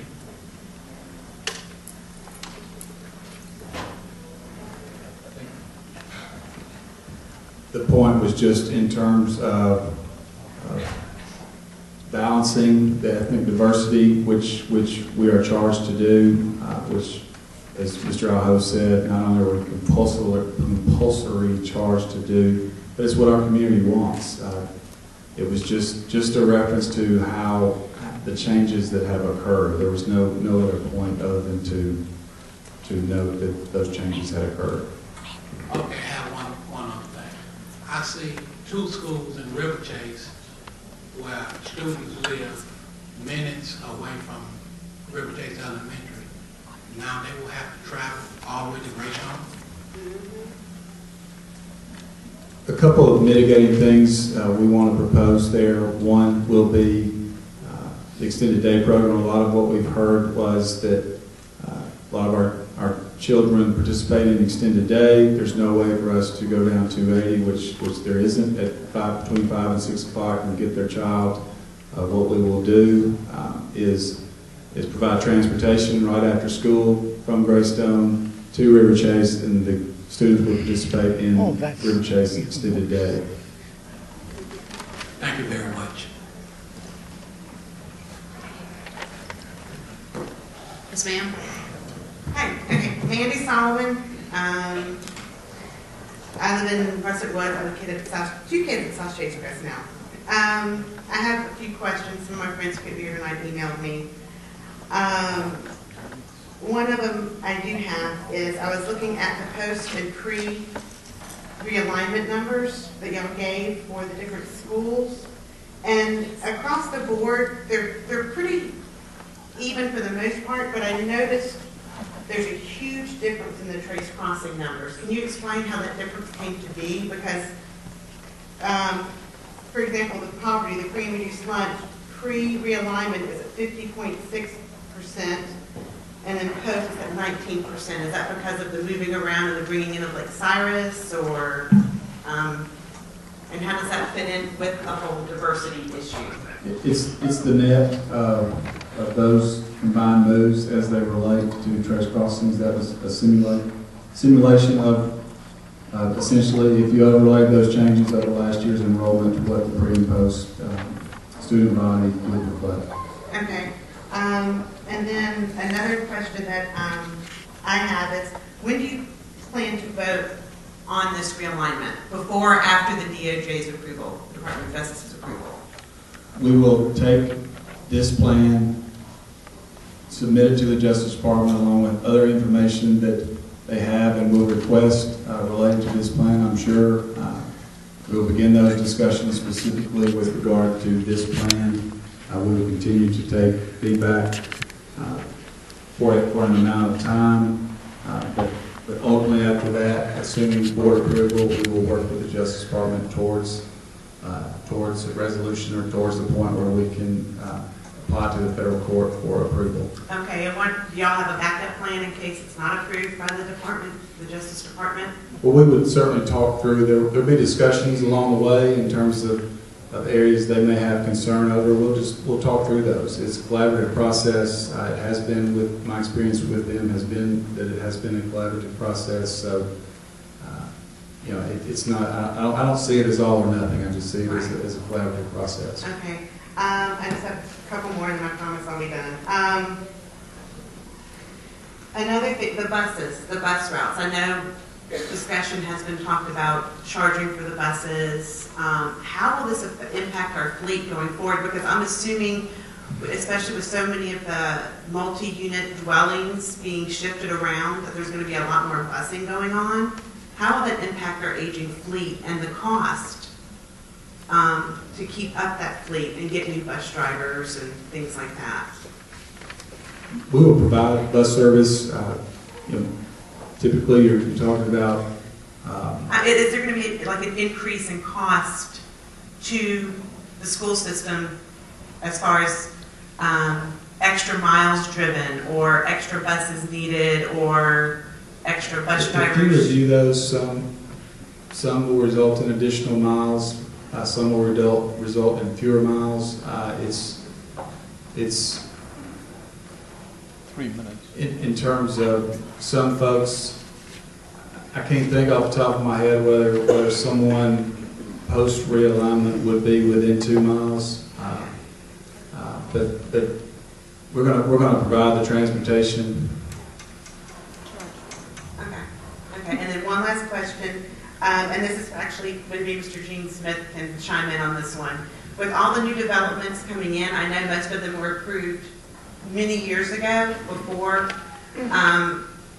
Is there any plan to? I think Mr. Smith has left. Oh, wow. Want to save that for another day? I'll save that one for another day.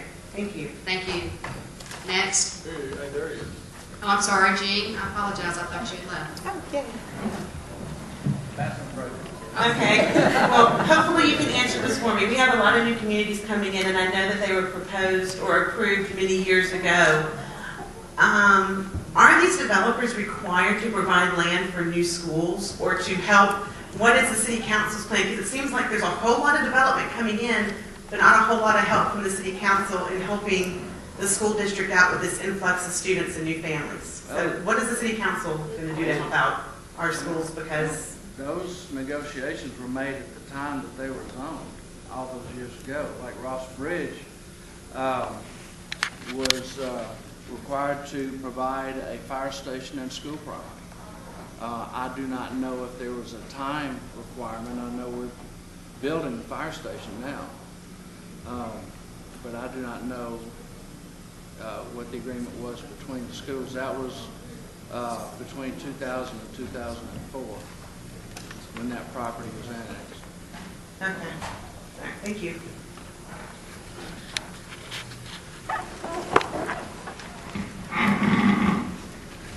Good evening. My name is Monica Dobbins. I'm a resident of Royal Oaks Apartments, and I have a second grader at River Chase Elementary. I'm also a seminarian, and so I prepared a statement so that I don't accidentally unleash a sermon on you. I'd like to start by asking one question before I read my statement, and that is I'd like to know if the district, what efforts has the district made to reach out specifically to residents of apartment communities about the rezoning proposal? None. The meetings that I've been to, I don't know who was in attendance. My understanding is there's been a lot of folks in attendance from all sorts of interests. We've pretty much met with I think everybody that asked to meet. But I think we've talked to a lot of folks. You and I met in my office as well with regard to the River Chase area. I think we talked about some things that potential things that would help mitigate the transition as well.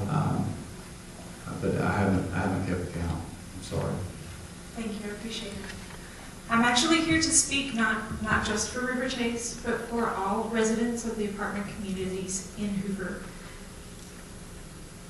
Because the iteration of the proposal that we see tonight contains 12 apartment communities, which is more than what we've seen in previous iterations. In 2010, the United States Government Accountability Office produced a report entitled K-12 Education. Many challenges arise in educating students who change schools frequently. The results of this study show that the number of times a student changes schools bears a direct correlation to lower achievement in reading and mathematics and a higher dropout rate. 2 important points. First, these results were consistent across income levels. Second, the results echoed the previous study conducted by the GAO in 1984. Though the U.S. Department of Education did not produce recommendations based on this report, it is clear that moving students has negative implications for their performance and therefore must be done only under the most serious of circumstances. I wonder then why the rezoning proposal before the board moves mostly students who, by virtue of their parents' status as renters, may already be more transient than others and may be facing more significant challenges to their learning. As we mentioned before, Hoover City Schools must receive Justice Department approval for rezoning proposals due to the desegregation order under which it remains. The proposal before the board mentions specifically an increase in the number of non-Caucasian students from 25 to 40% in the last 10 years, and an increase in the number of students who qualify for federal meal assistance. Therefore, I'd like to close my remarks by referring to this matter. In 2007, the Supreme Court ruled in Parents Involved versus Seattle School District No. 1 in favor of the parents, ruling that the school district's plan was actually targeted toward demographic goals and not toward any demonstrable educational benefit from racial diversity. Thank you. Chief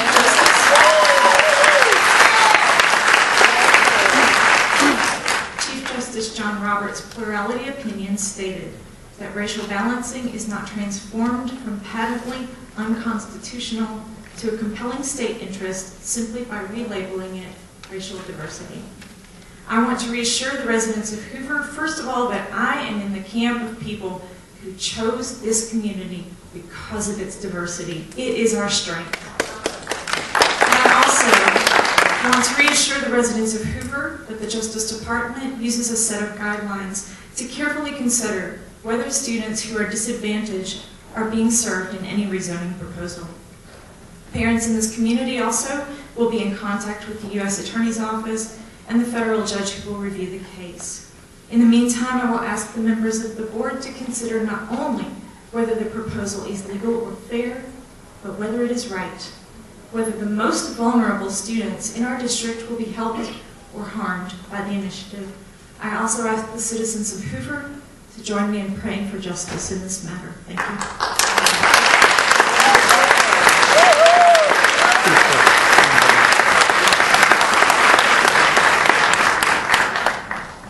Remind you, as one board member just said, 2 minutes please, so that everyone has an opportunity to speak, okay? Thank you. Hello, my name is Marquita Smith. I have a child currently at Deer Valley Elementary School. I currently live in the Lakeside community. You had 3 points of your proposal. The first one was to make room pretty much for Ross Bridge, bottom line, for the growth in the Deer Valley Elementary School. The second part was the socioeconomic issue that you have, and then the third part was to use the facility that's currently under capacity, which is Trace Crossing Elementary School. The Birmingham City Schooling is currently right now is the parents are fleeing because of the failing school system. And right now, you have zoned Lake Cyrus to a school that is failing. My question is, why Lake Cyrus? Why not Ross Bridge? When Lake Cyrus was a part of Shades Crest Elementary School, we made up pretty much a lot of that population in enrollment. You guys, the school system decided to build a school to accommodate Deer Valley community as well as Lake Cyrus community.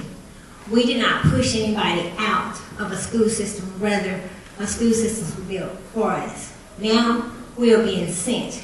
Your numbers that you provided, the 838 that's currently at Deer Valley, and your proposal of 727, that's roughly 111 students. 14%. 14% is what you've reduced your number to for a projected number of individuals or a community that's currently building and will eventually be like Lake Cyrus, build out. Over the years... 2 minutes. Okay, well, I'm sorry. Well, why Lake Cyrus? I think if you look at the community values and the balance of all those, we felt like it best overall met the objectives of those collectively. That's basically it. I mean, if you objectives, what objectives? keep the objectives, the community values, move folks as infrequently as possible. Try to consider drive times. Ensure, to the extent practical. So we felt like that was the piece, or that piece, collectively with the remaining pieces, best met the overall objectives. Okay, well, did you also consider that currently Lake Cyrus house one of your intermediate schools that is being fed from Deer Valley Elementary School, Trace Crossing, and Shades Crest? Did you not consider the fact that Lake Cyrus had more invested into being at Deer Valley, not just because we were there before, but because we also house another school? 4 minutes. More invested. I'm not sure I understand the more invested reference. Currently, right now, Lake Cyrus community houses an intermediate school that you also made a point about that's going to be fed from Deer Valley Elementary School, from Trace Crossing, and Shades Crest Elementary School. Why wasn't that, not just the fact that we started or was a part of the big reason why Deer Valley Elementary School was built, well, why isn't that taken into your consideration of why we should be there? Because we have more invested into the whole community. Because we also house a school that's going to have the same issue 5 years from now that you're having in the elementary school. Again, why Lake Cyrus? Thank you for your comments. Before we go any further, Ms. Barber, I know you're in the audience tonight, and I know there's a lot of people here from teachers from Trace Crossings. Would y'all please stand?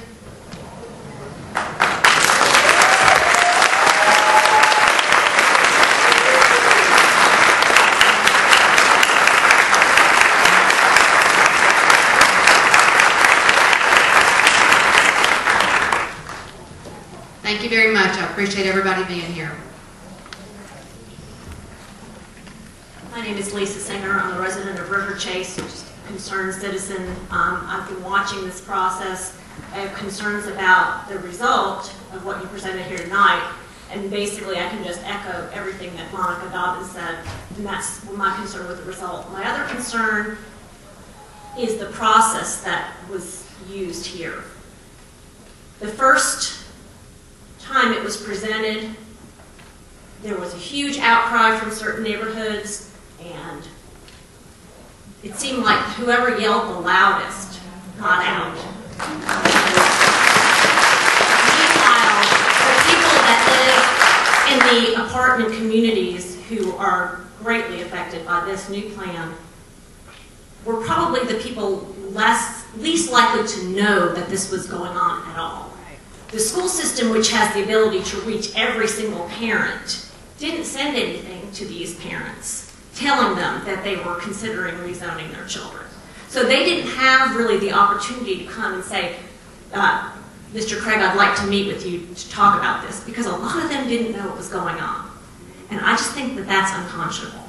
If we're going to move children around, at least let the families know what's going on. Give them a chance to have a voice. I don't think that any of our schools are inherently worse than any of our other schools. I think they've had a lot of different circumstances. I think we have wonderful teachers everywhere, but I think our kids need to be in their communities as much as possible, and moving them across town is not a good thing. Thank you. This is one quick statement, and I speak on behalf of myself, and the rest of my fellow board members. This process today for me is to also listen to the community, get a proposal, listen to our community. I know Mr. Craig has spent several days and weeks meeting with different people, different communities, individual meetings.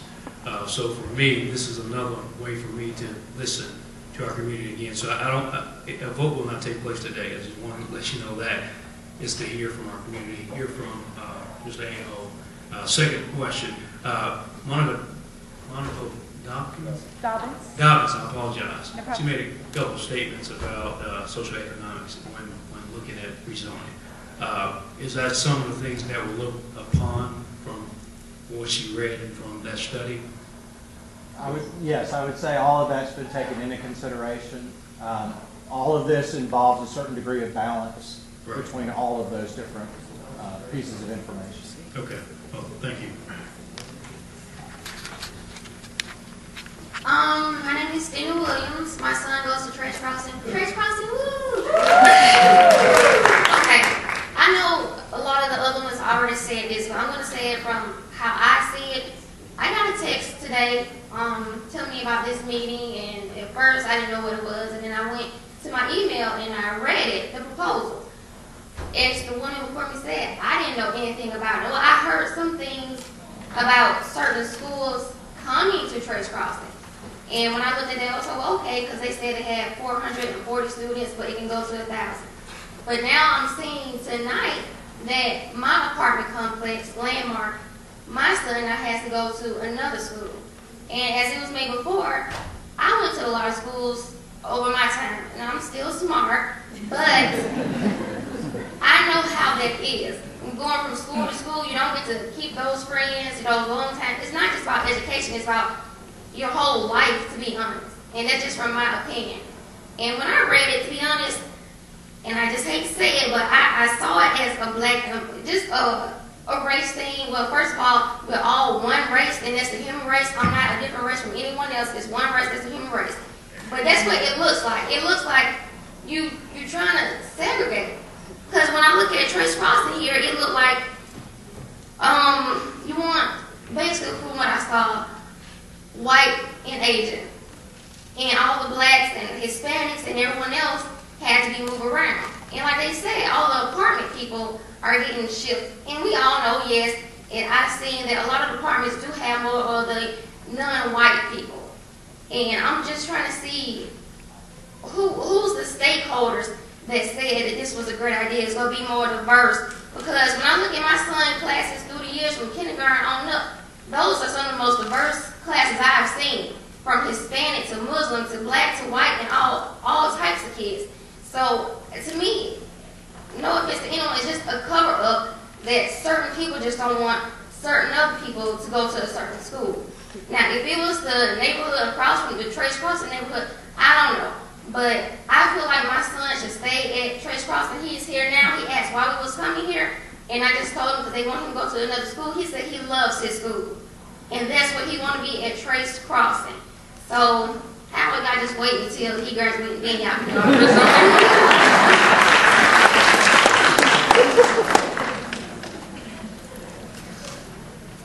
Hi, I'm Katrina Norris Carter, and I actually live in Bluff Park. So, thankfully, we didn't make the cut this time. But I find myself in this familiar place of addressing this board, and you know, as always, I am constantly just blown away with the arrogance of you people. You know, I think of a quote by Dr. Martin Luther King that injustice anywhere is a threat to justice everywhere. So unlike the young lady that just left, just because this doesn't affect my children directly, I am still concerned for the parents of all of these other people that are in here who have children at schools that they are invested in. And, you know, I'm almost at the point where I'm tired of defending myself when I talk to people, you know, in the city and outside of the city, and they say, Katrina, well, why don't you just, you know, why are you guys out there in Hoover? Why don't you just, you know, move to the inner city, move downtown? Because I don't want to. And you know what? It's people that died and fought for our children to be able to go to school wherever we want them to go. For us to eat wherever we want to eat at and live wherever we want to live. These people in these apartments pay more than some folks pay for mortgages. They're paying extravagant amounts of money to stay here and move their kids from failing school so they can get an education. And how dare you be so blatantly racist and classist? Man, will you please keep your voice down? Would you please stop trying to deprive our children of quality education? Well, you don't have to always do things that are so offensive. I take this very personally, as do Thank you for your comments. Next. Well, no thank you for your bad policies, your continuous bad policies. Thank you. Next, sir. Your feedback. My name is Kurt Posey. I'm from Blood Park as well. Tim, thank you. That made a lot more sense. Appreciate it. Like last you said, we did speak up, and all these people up here in green were the ones that gave you a lot of those values you had up there. So I want to ask you a question, Mr. Craig. In 2011, when you filed the last mini rezoning, you mentioned in that one that there are no green factors to be considered in this rezoning. Are there green factors to be considered in the rezoning of 2014? Referring to green factors? Green factors of desegregation. Are there any?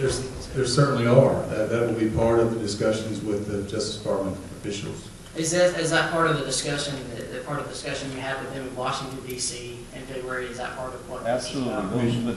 It certainly underpins those discussions. Okay. Yeah, I wanted to know. I was just wondering.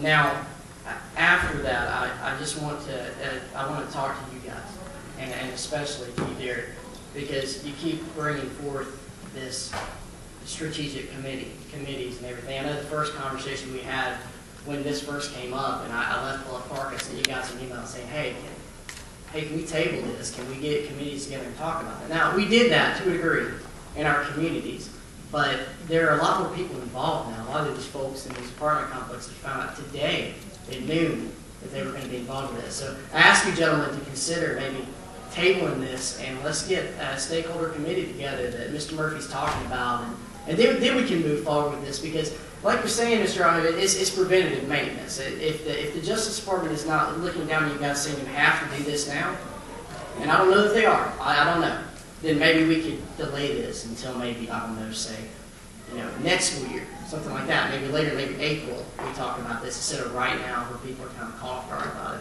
Thank you for your time.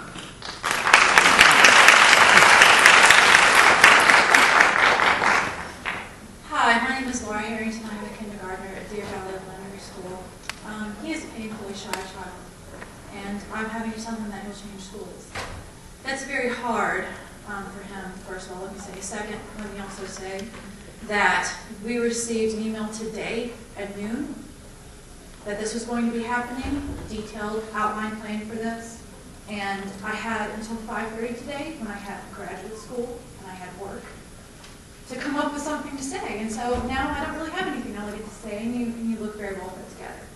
And that's kind of vexing. But I would like to ask a question. Why is it that we're having to make such a sudden shift in the student population? Why can we not make a gradual shift over time with the incoming students and move them to the proper place and considering that we're talking about children, their lives, their emotional stability, especially considering children that live in apartment complexes, that may have had some transition, clearly have had some transition in their life, otherwise they wouldn't be there. Why are we doing this to them and not making a gradual change over time?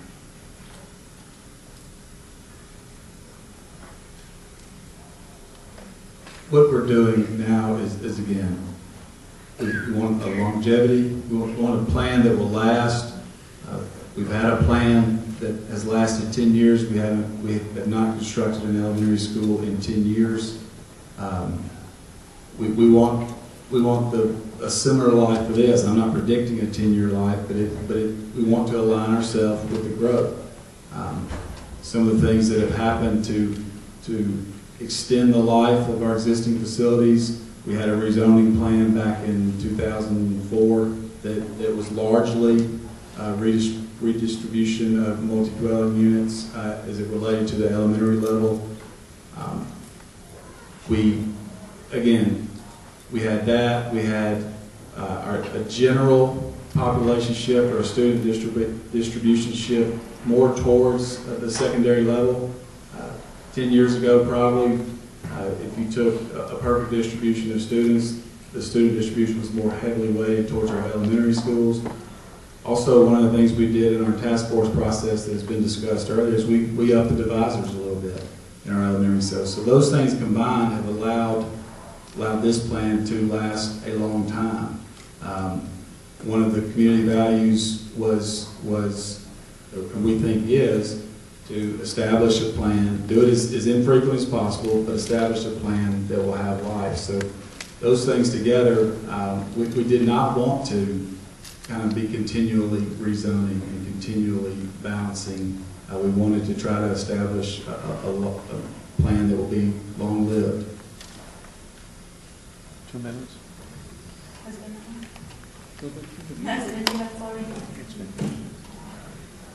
Thank you.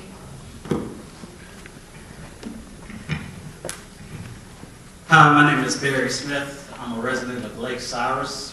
I thank you all for the job that you're doing. I know that you're making some difficult decisions that's affecting a lot of people. I'll start off by saying the reason why I purchased my home was because of Deer Valley Elementary School. I had the opportunity, because I paid a lot for my home. My wife and I, we looked at Ross Bridge, and we looked at Lake Cyrus. And the deciding factor for me to move into Lake Cyrus was because back in 2006, Ross Bridge was still in Bessemer City Schools. Or it was best zone for Bessemer. And so we decided to buy in Lake Cyrus because of the Hoover City School System in Deer Valley Elementary. So that's the first point that I want to make. Mr. Smith, you said earlier that when the developer made Ross Bridge, and I'm not going to make this about Ross Bridge, I mean, definitely it's a community, but you said earlier that they agreed to do two things: build a fire department, which they had, and build a school. Okay? They provide the property. Provide the property. But from my knowledge, and correct me if I'm wrong, Ross Bridge sold that land. Is that correct? No, so they still have land to build a school.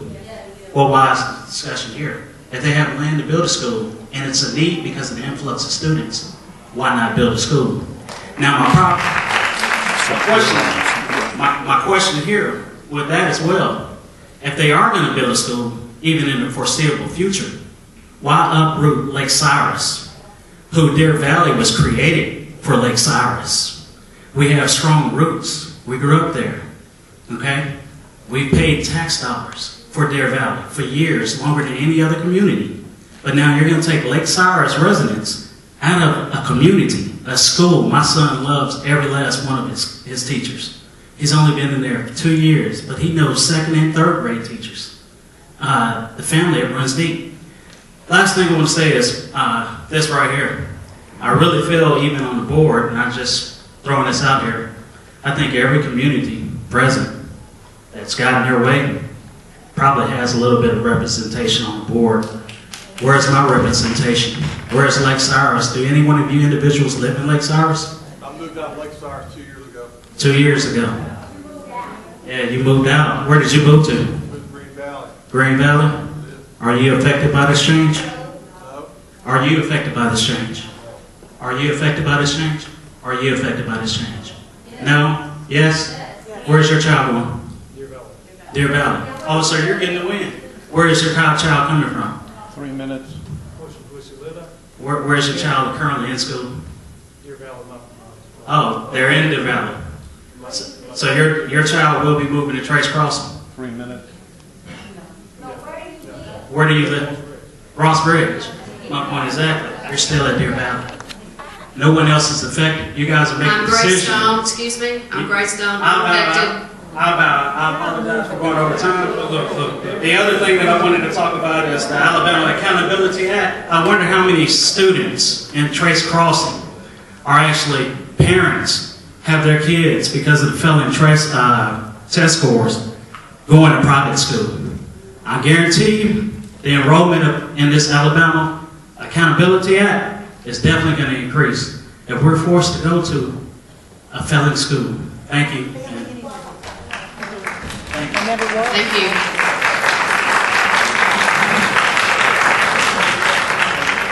Good evening, everyone. My name is Autumn Jeter. I have a son who's in 3rd grade and has been in Hoover all of his tenure, and I have one that will start in kindergarten next year.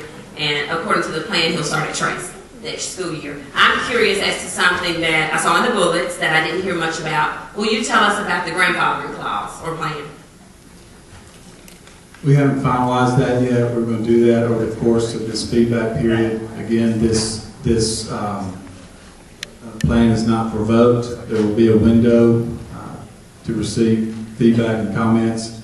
My inclination, general inclination at this point would be to allow fourth graders finish the option to finish at their current school. We would not provide busing. That's the starting point of the conversation, I believe. Okay, thank you. Thank you.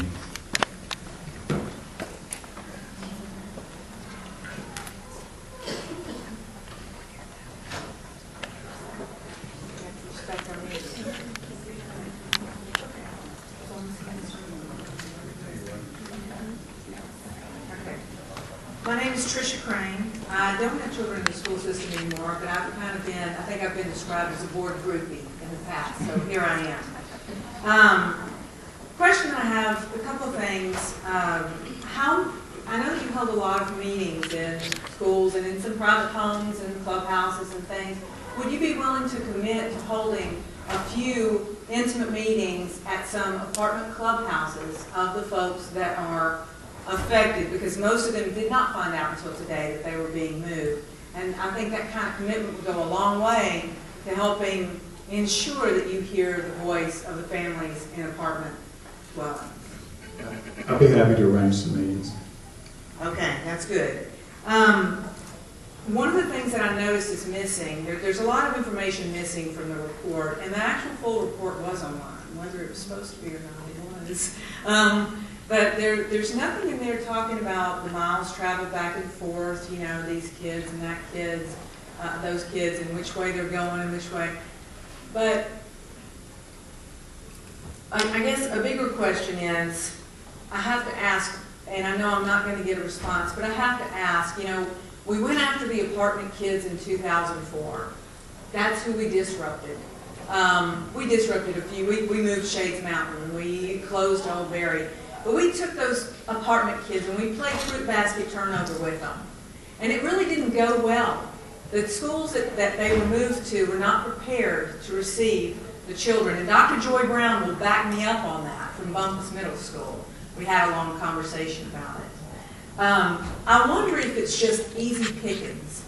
You know, because I think, okay, what if we reverse this? What if we said, let's leave all the apartment kids where they are, and let's go pick out those ethnicities and diversities and socioeconomic changes out of the single-family homes and pull them in.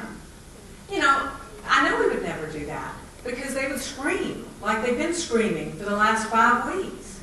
So you've got to think, you know, it isn't, to me it's not acceptable to herd them up, load them into a bus, and swap schools on them, because that's really what we're doing.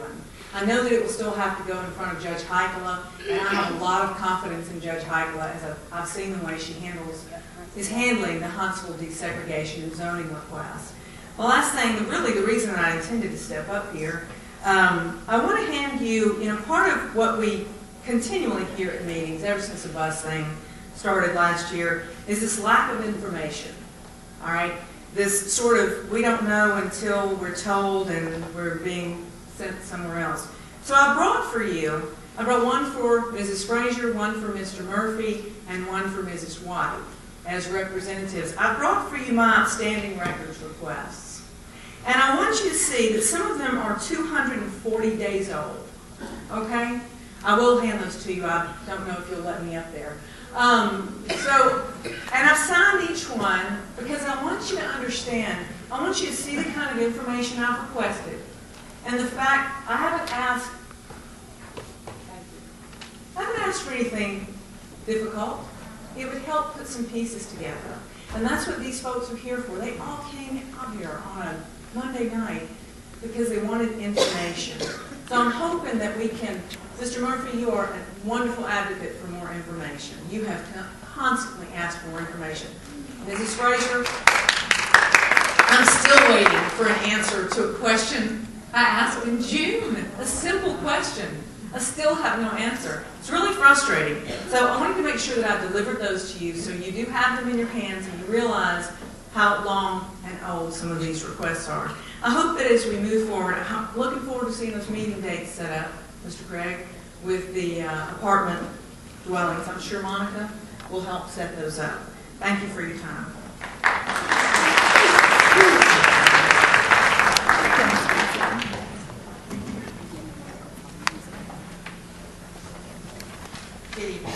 My name is Yukari Andrews, and I'm a lifelong resident of Birmingham, Alabama. I moved away a few years ago to the Midwest, and my husband and I, when we decided to come back, we chose this area specifically for the school system, and we chose the schools that we wanted our children to go to. I have a son here at Hoover High School, and I'm a second grader at Trace Crossings Elementary. We live in River Chase Landing Apartments. And I may not have heard, Mr. Craig, when you gave an answer to the question about the kids who lived in the apartment, but I'd like to know why weren't we getting a notice or met with beforehand with, concerning this rezoning issue. And I also like to make the statement too that it's more the environment that our kids go to. We chose those schools for the curriculum and for their needs. My second grader and my high schooler, they love the schools that they attend. Not only their teachers, their friends, like someone mentioned earlier, it's their life. So I'd like to know, why weren't we met with? I'd like a clear, concise answer. It's been very much an iterative process. The original kind of started with the discussion piece. I said last week or 2 weeks ago, there's more iterations on the table at that point than ever before in the process. So there were a lot of scenarios, a lot of pieces evaluated along the way. The reason why tonight we are reviewing what's out there now is because it will not be voted on, but we will have a period of feedback. It got to the point where there were so many iterations to put them out one after the other. I felt like would be confusing to the community. So we always intended to get to this point to where we were close to something that was defined, that was close to what would ultimately be proposed, what would ultimately be taken to the Justice Department.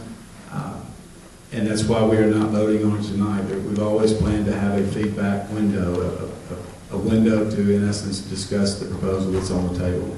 Okay, and is there another challenge that I have as a parent, that if this proposal passes, that I can go through to try to keep my child at her school? One of the things we're going to talk about is the grandfathering thing. I'm sure that will come up in these meetings that we will schedule subsequent to this meeting. Nobody told any of us that there was rezoning. If you want to speak, if you will, please get in line, please. Let me say something that's not been said here. I found out about it with Ms. Frazier Thursday afternoon late. Did you guys meet Mr. Craig about this? No. The point of it is, this whole thing is an iterative process, like he said. And just because you guys and these guys didn't get notice of it, doesn't mean we can't present it and discuss it. There's no decision going to be made about this. It's been something that's been evolving over time. And, you know, it's going to continue to evolve. He has already admitted he's going to meet with anybody he wants to meet, apartment complexes or otherwise. So let's just understand that it's not a final line decision tonight going to be made, because we're all learning. What I've seen tonight was slightly changed from what I saw on Thursday. So let's work through the process. It's nothing cast in stone tonight. John Lida, appreciate you being here, just so thank you. Yes, ladies? We're coming in as a group because Trace Crossings is a united front. And I'm Peyton Newsom, I'm the president of the PTO, and these two ladies standing with me are Beth Wood, my president-elect, and Jennifer Papke. She's also a member of our PTO board. And I think that the biggest thing that all of us as Hoover residents need to understand is that we, as parents, set the tone for this transition. If your presentation of this transition is negative, then that will be how your children take it. And if you present this transition positively, then that will be how the children will take it, excuse me.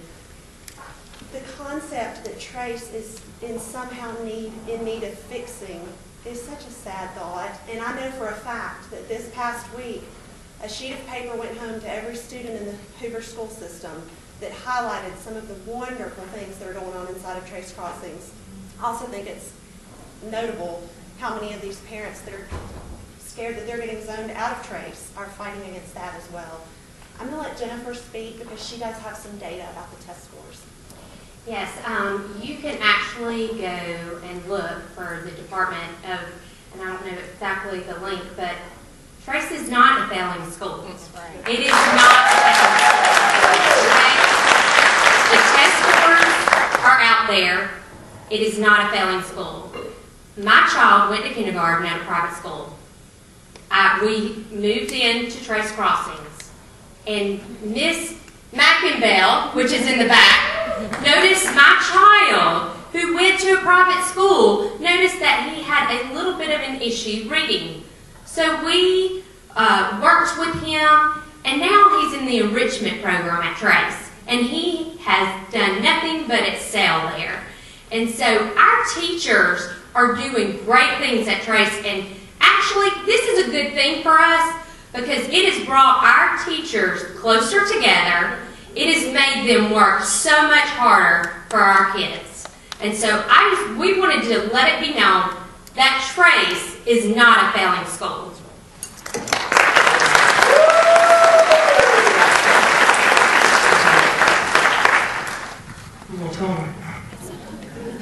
I don't have anything planned to say. I don't have any fancy numbers. Just to reiterate what Jennifer said, we're not a failing school. I don't know what happened in 2011. I don't know what happened in 2012, but I can tell you what's happening today. And what these teachers, I get a little emotional, but what these teachers do and what they've done for my two kids goes without saying. I don't think you can go wrong with any school, honestly. Wherever my child went to school in this system, Hoover's a fantastic school system. But the negative things that I have heard about Trace Crossings,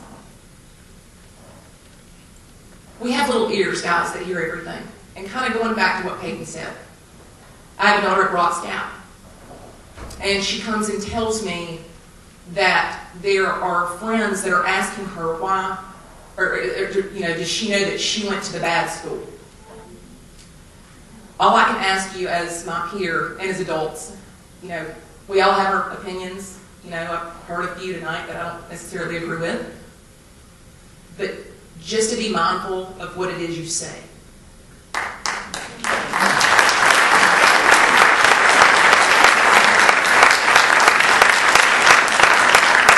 Because a lot of people are getting hurt. Not just my daughter, but these wonderful teachers and administrators. Thank you for what you do.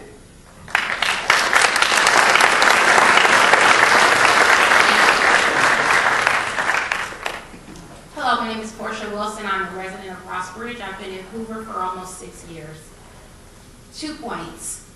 I do understand the need for the rezoning, the balancing the diversity within the school district, and I am in support of that. However, I'm in support of the phased rezoning, as this young lady mentioned over here.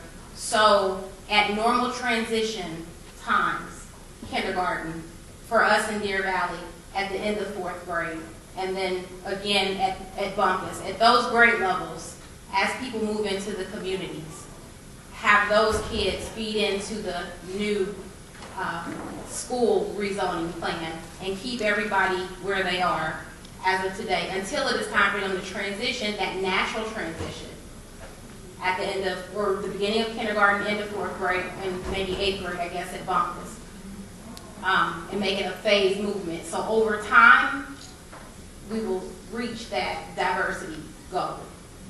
Second point, this is to the community. I'm on the Free Buses website on Facebook. I'm on Rethink Rezoning. I'm on all different types of groups because I have a vested interest. Just because I'm not affected today doesn't mean that I won't be affected 5 years from now, 2 years from now, 10 years from now, because the city is growing. And what we are doing here today is exactly what they want us to do.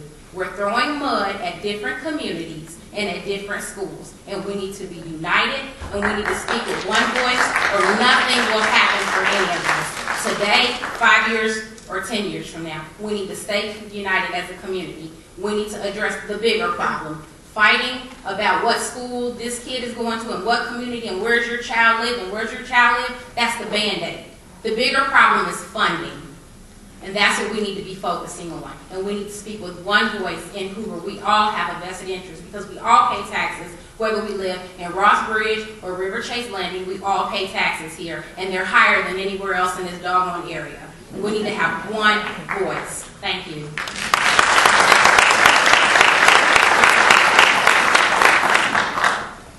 My name is Chrissy Waters. I'm also from Ross Bridge. I don't know if you guys know, but Ross Bridge has 482 students at Deer Valley. That would be quite a large move logistically. However, I do understand the sentiments of our Lake Cyrus friends, and we are affected because we're losing you guys, and we love you. And my kids have made friends from Lake Cyrus and Ridge Crossings, and we are affected. Everyone is affected. Here, later. But I do want to ask a technical question. It's not emotional. We keep talking about the capacities, and I keep hearing that the high school is nearing capacity. Does your plan have anything to do with that situation to head off another rezoning? And if so, it's not apparent because there are no school feeder changes as in high school in your plan. Can you answer that? This plan, you're correct, only impacts the elementary schools in those two feeder patterns. What we would do is begin to study and plan for when we reach that point, when Hoover High School, when the growth pushes that to a level that we need to address. We typically, Hoover High School has about 2,800 students in it today. We typically, one thing we've experienced the last several years is we get a lot of students that come to our school in the 9th grade.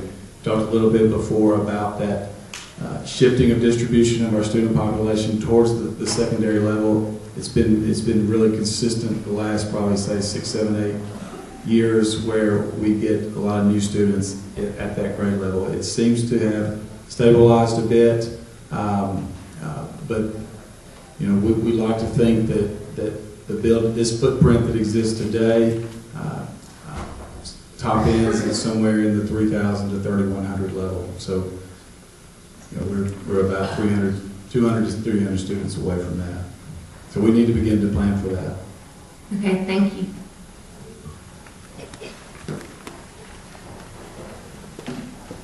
My name is Alan Reagan, and I have a child at Bluff Park Elementary School.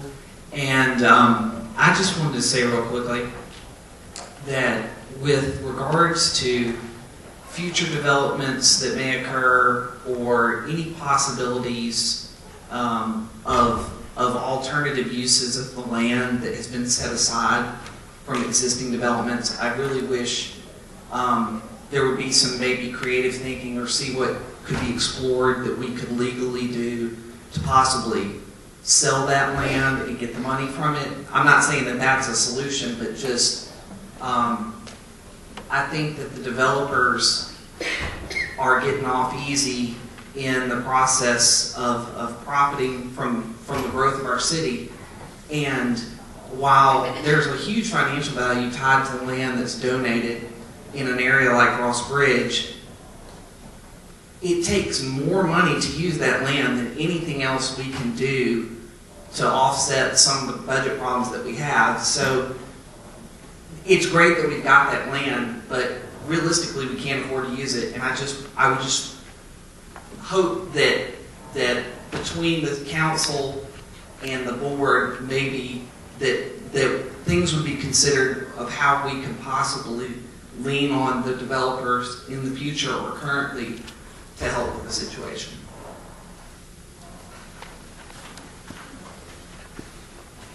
Yes, ma'am, go ahead.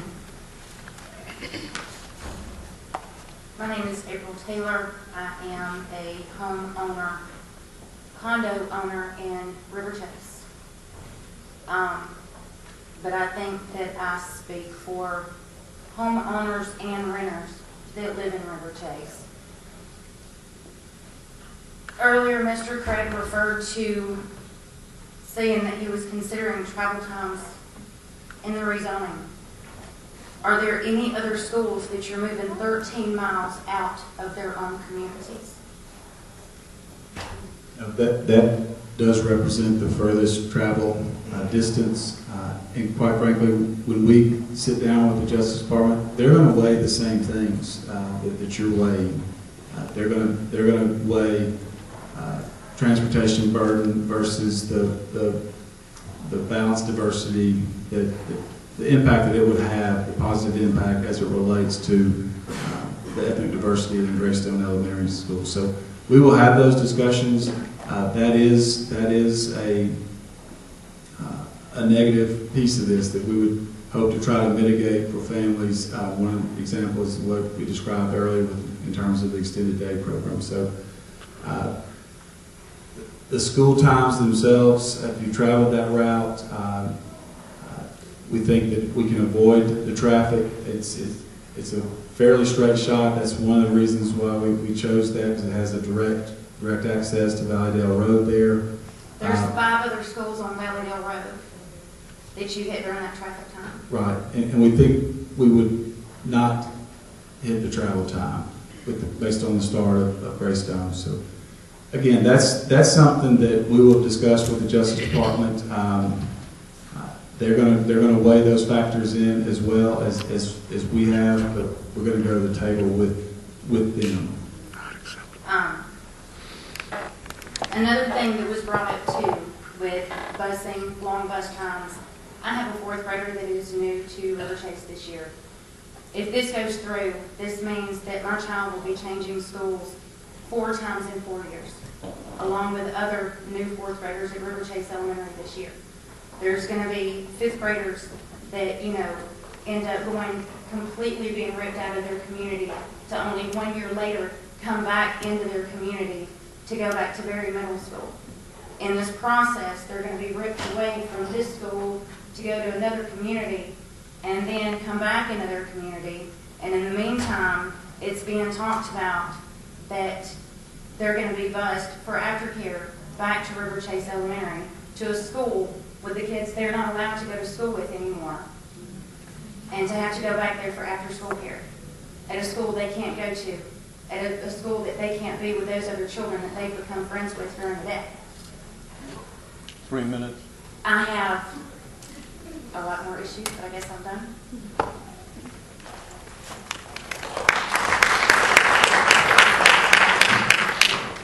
My name is Jared Hodge. Just give you a little background on our family situation. Last August, I have a kindergarten just started at Deer Valley Elementary School. I've got a 2-year-old that just wanted to progress through the Hoover school system.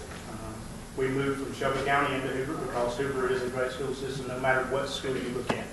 Whether you look at Trace Crossings or Deer Valley or any of the other ones. The question is throughout your whole presentations and stuff, one of the biggest things is that you've talked about is being close to schools and community involvement. Question is, Lake Cyrus has been rezoned, and we're now going to have to drive past 2 other elementary schools to get to a 3rd on that. And if any of y'all are familiar with the South Shades Crest traffic, you know what that is in the woods on that. So now you're going to have another elementary school fighting traffic through South Shades Crest to get to Trace Crossings. Have y'all thought about that? We felt like, if you remember the first iteration included the area down South Shades Crest Road.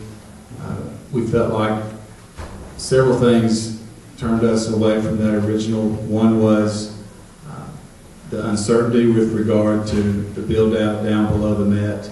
If you look at that road, there's very few options. We opted for the pathway that included 150, a 4-lane. It's not. I know the traffic is congested. We also felt like, comparably speaking, with the intermediate school located there in Ross Bridge, and we've always liked we also. I'm Lake Cyrus. Okay, I'm in Lake Cyrus. The intermediate school that's in Lake Cyrus, I'm sorry, that's the second time I've done that. But also in terms of the numbers and directing the growth towards where we have capacity, Lake Cyrus has 250 to 300 homes left to come online there, but we always liked that aspect of it as well in terms of directing that growth to where we have spare capacity. You've got 250 new homes coming on here, so you're going to add more traffic going through South States for us school to get to it. I mean, the most logical way, and people who live in Lake Cyrus can back me up to get there, is through Willow Lakes, turn left on South States Crest, turn right on down. The next thing that I've got is, we had our meeting back at the Brocks Gap Elementary School, and I kind of feel like that we took a different approach with that. We didn't jump up, we didn't scream, we didn't really voice our opinions on the negative aspects of everything. Looking at the new thing, it seems like that we were hurt because of that, because we're the only single-family neighborhood that's having to move. 3 minutes on that. One of the things that very much influenced from the outset the Lake Crest consideration was the high school, was the potential for Simmons to be rezoned at some point. So that did influence that. When we started to drill down deeper and consider various other iterations, it would have meant splitting Lake Crest. And if you refer back to the community values, one of the very distinct one is keep neighborhoods together. So that's, in essence, those are some of the primary reasons why we went away from the Lake Crest. We didn't like the idea of crossing middle school feeder patterns, and that's one of the differences between some of the original ones and this one, is that we do not cross middle school patterns.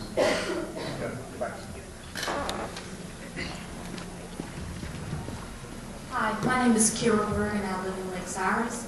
I actually was a little curious about the property value, so I did a little research online, and I found out that South Carolina actually was doing some rezoning, and they did a study on the effects of the property value. And the data showed that the property value, if you live in proximity to the schools, not the quality of schools or anything like that, just specifically on the proximity of the homes to the schools. And the data showed that schools that were 2 miles or greater from the home dropped in property value. And I was just curious to know if there was some kind of study done or any type of analysis done about the property value and how it would or would not affect Lake Cyrus community. As it relates to travel distance? No, proximity, yes, from the school. So Lake Cyrus. But property values as they relate to travel distance, no, there was not a study like that done. Is something like that planned to be done to make sure that the value of our homes remain constant? Not at this time. A study like that is not being contemplated. So if it negatively affects our property value, I'm not saying it would or wouldn't. 2 miles, ironically, is the limitation to where we historically provided bus service. So there's a lot of folks that historically have not received bus service within 2 miles. You would receive bus service under this plan. but it's not about the bus service. It's about the distance from the house to the school, the proximity of that. When there's greater than 2 miles, the data shows that the property value dropped versus when it was closer, especially for the elementary schools. Yeah. Because it's greater than 2 miles, strictly because of that? Yes, the study was specifically around the proximity. It didn't take into consideration any of like the quality or any of that school, whether it was a failing school or it was nothing to do with that. Can you send me that study? I definitely will. Thank you. Thank you. We're going to take these last 4 individuals and then we're going to adjourn our meeting. It's approaching 8:30. Go ahead, please. Good evening. My name is Erica Sheffield, and I have a son at Rocks Gap. I also have a son at Deer Valley. I live in Lake Cyrus. And actually, I was on my way out of the door, and I heard the Trace Crossings parents. And I just really want to say on behalf of Lake Cyrus residents, we don't have anything against Trace Crossings. But like every other parent in this room, we want our kids to remain in the community school that they know. We know the teachers, we know the administrators, we foster good relationships with them. So I just want to say thank you for the work that you do at Trace Crossings and making all of Hoover City Schools a better place. So thank you for that. I do think that Lake Cyrus has not been represented well in this whole process. I do think we took a route of trying to be cooperative, trying to be collaborative, and quite honestly, that has bitten us in the behind. Unlike some of the other communities that raised the fuss, and then the next thing you knew, here's a new proposal.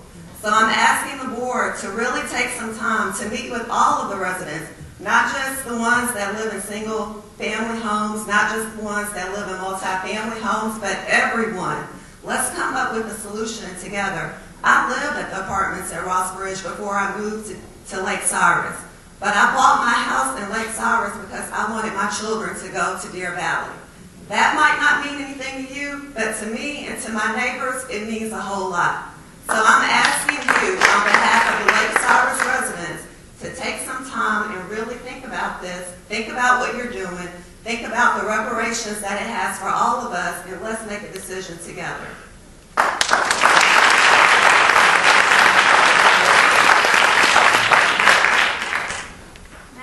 Valerie Merkel. I'm a resident of Lake Cyrus. I have a kindergartner who just started at Deer Valley. First of all, I want to say, because this is where y'all are listening to the community input, I definitely want to put a vote in for, if this is going to happen regardless, the natural phasing out. Not disrupting immediately without starting next year, and having just got him there, and to have to uproot him. I mean, like, it'd be much better if you just let them go as they phase out, like from 4th grade. But the real reason that I came up here was because I noticed in the proposal, it was mentioned that the growth, the future development, was going to be rezoned from Gwen to Trace Crossings. Why is that not a consideration for the growth that is projected in Ross Bridge? Why are you kicking us out where we already have our children invested, where people don't even own homes there yet, the homes aren't even there, and you are kicking us out to provide for people who don't even exist yet?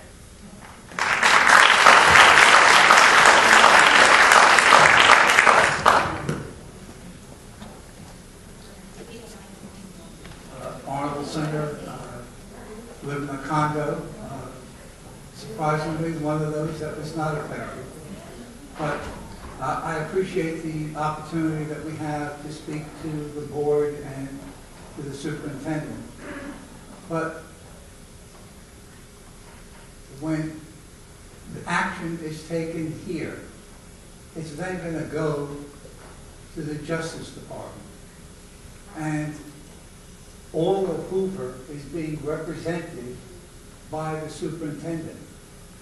I think we need to know who to be in touch with at the Department of Justice so that people who have some other opinions other than what is finally arrived at here at the Board of Education, that the Justice Department become aware of it. So I think it's very important that we know who we can contact, when meetings are scheduled with the Department of Justice. There are some of us who are willing to put our own money into traveling there. Certainly we want to be able to have the dialogue if things stay the way they are. Because right now, the impact is primarily on multi-family, okay? It's apartments, it's condos. How many more situations are there similar to the River Chase situation going to Greystone, where the kids are going to come back for aftercare?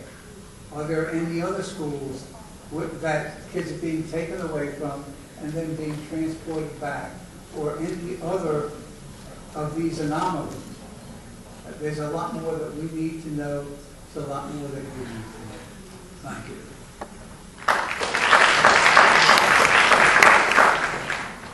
Good evening. My name is Julie Allen. I also am a resident of Lake Cyrus, and appreciate Mr. Craig, the board, and the process of going through this. Don't appreciate it happening because it does impact, me and my community. I, like many of my other people, I bought my home in Hoover. Most importantly, probably because there is a school in my neighborhood, which made a big difference to me. And it still is there. But what my question is tonight, I believe that Lake Cyrus made a valid proposal. I don't know that it has been answered as to whether or not it was good, but I think it's good enough to be considered. It's doing essentially the same thing. And I guess my community really would like a response to what the thought was, and if that's Mr. Aho, Mr. Craig, we still feel like it's a really good proposal. It essentially does the same things, but it doesn't necessarily uproot the children immediately who are in the secondary grades, which I think are going to be heavily impacted, the grades 2 through 4, because they've already had those formative relationships. So we just really want an answer as to what happened with our proposal, because as far as I know, we're kind of the only people who made one.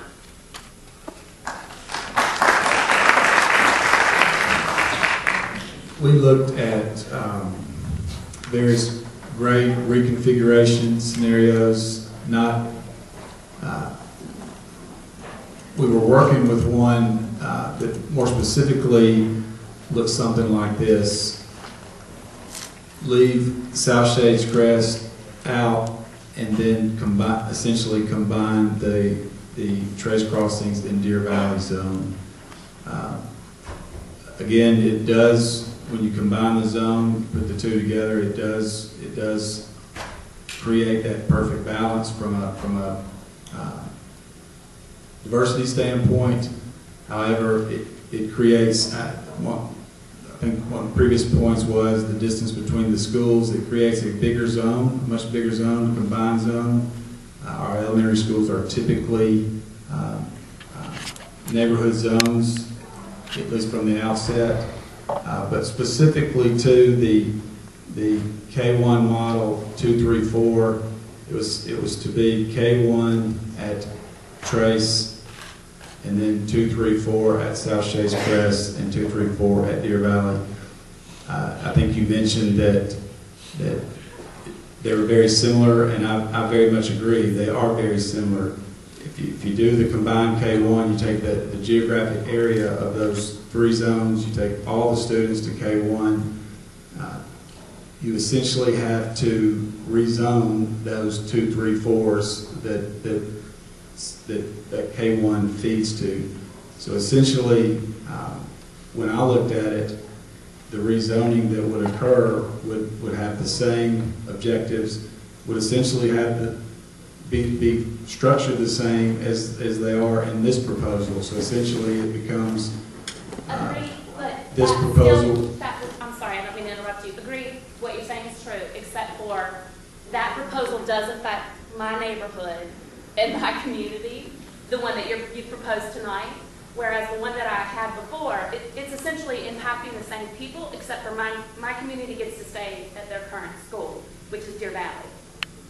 Maybe not, though, because if you take the 2 grades take those grades out of South Shades Crest, you have to zone students to fill that void. So maybe not. That's what I'm saying. I think it would result in similar type change and similar type global change to rezone those 2.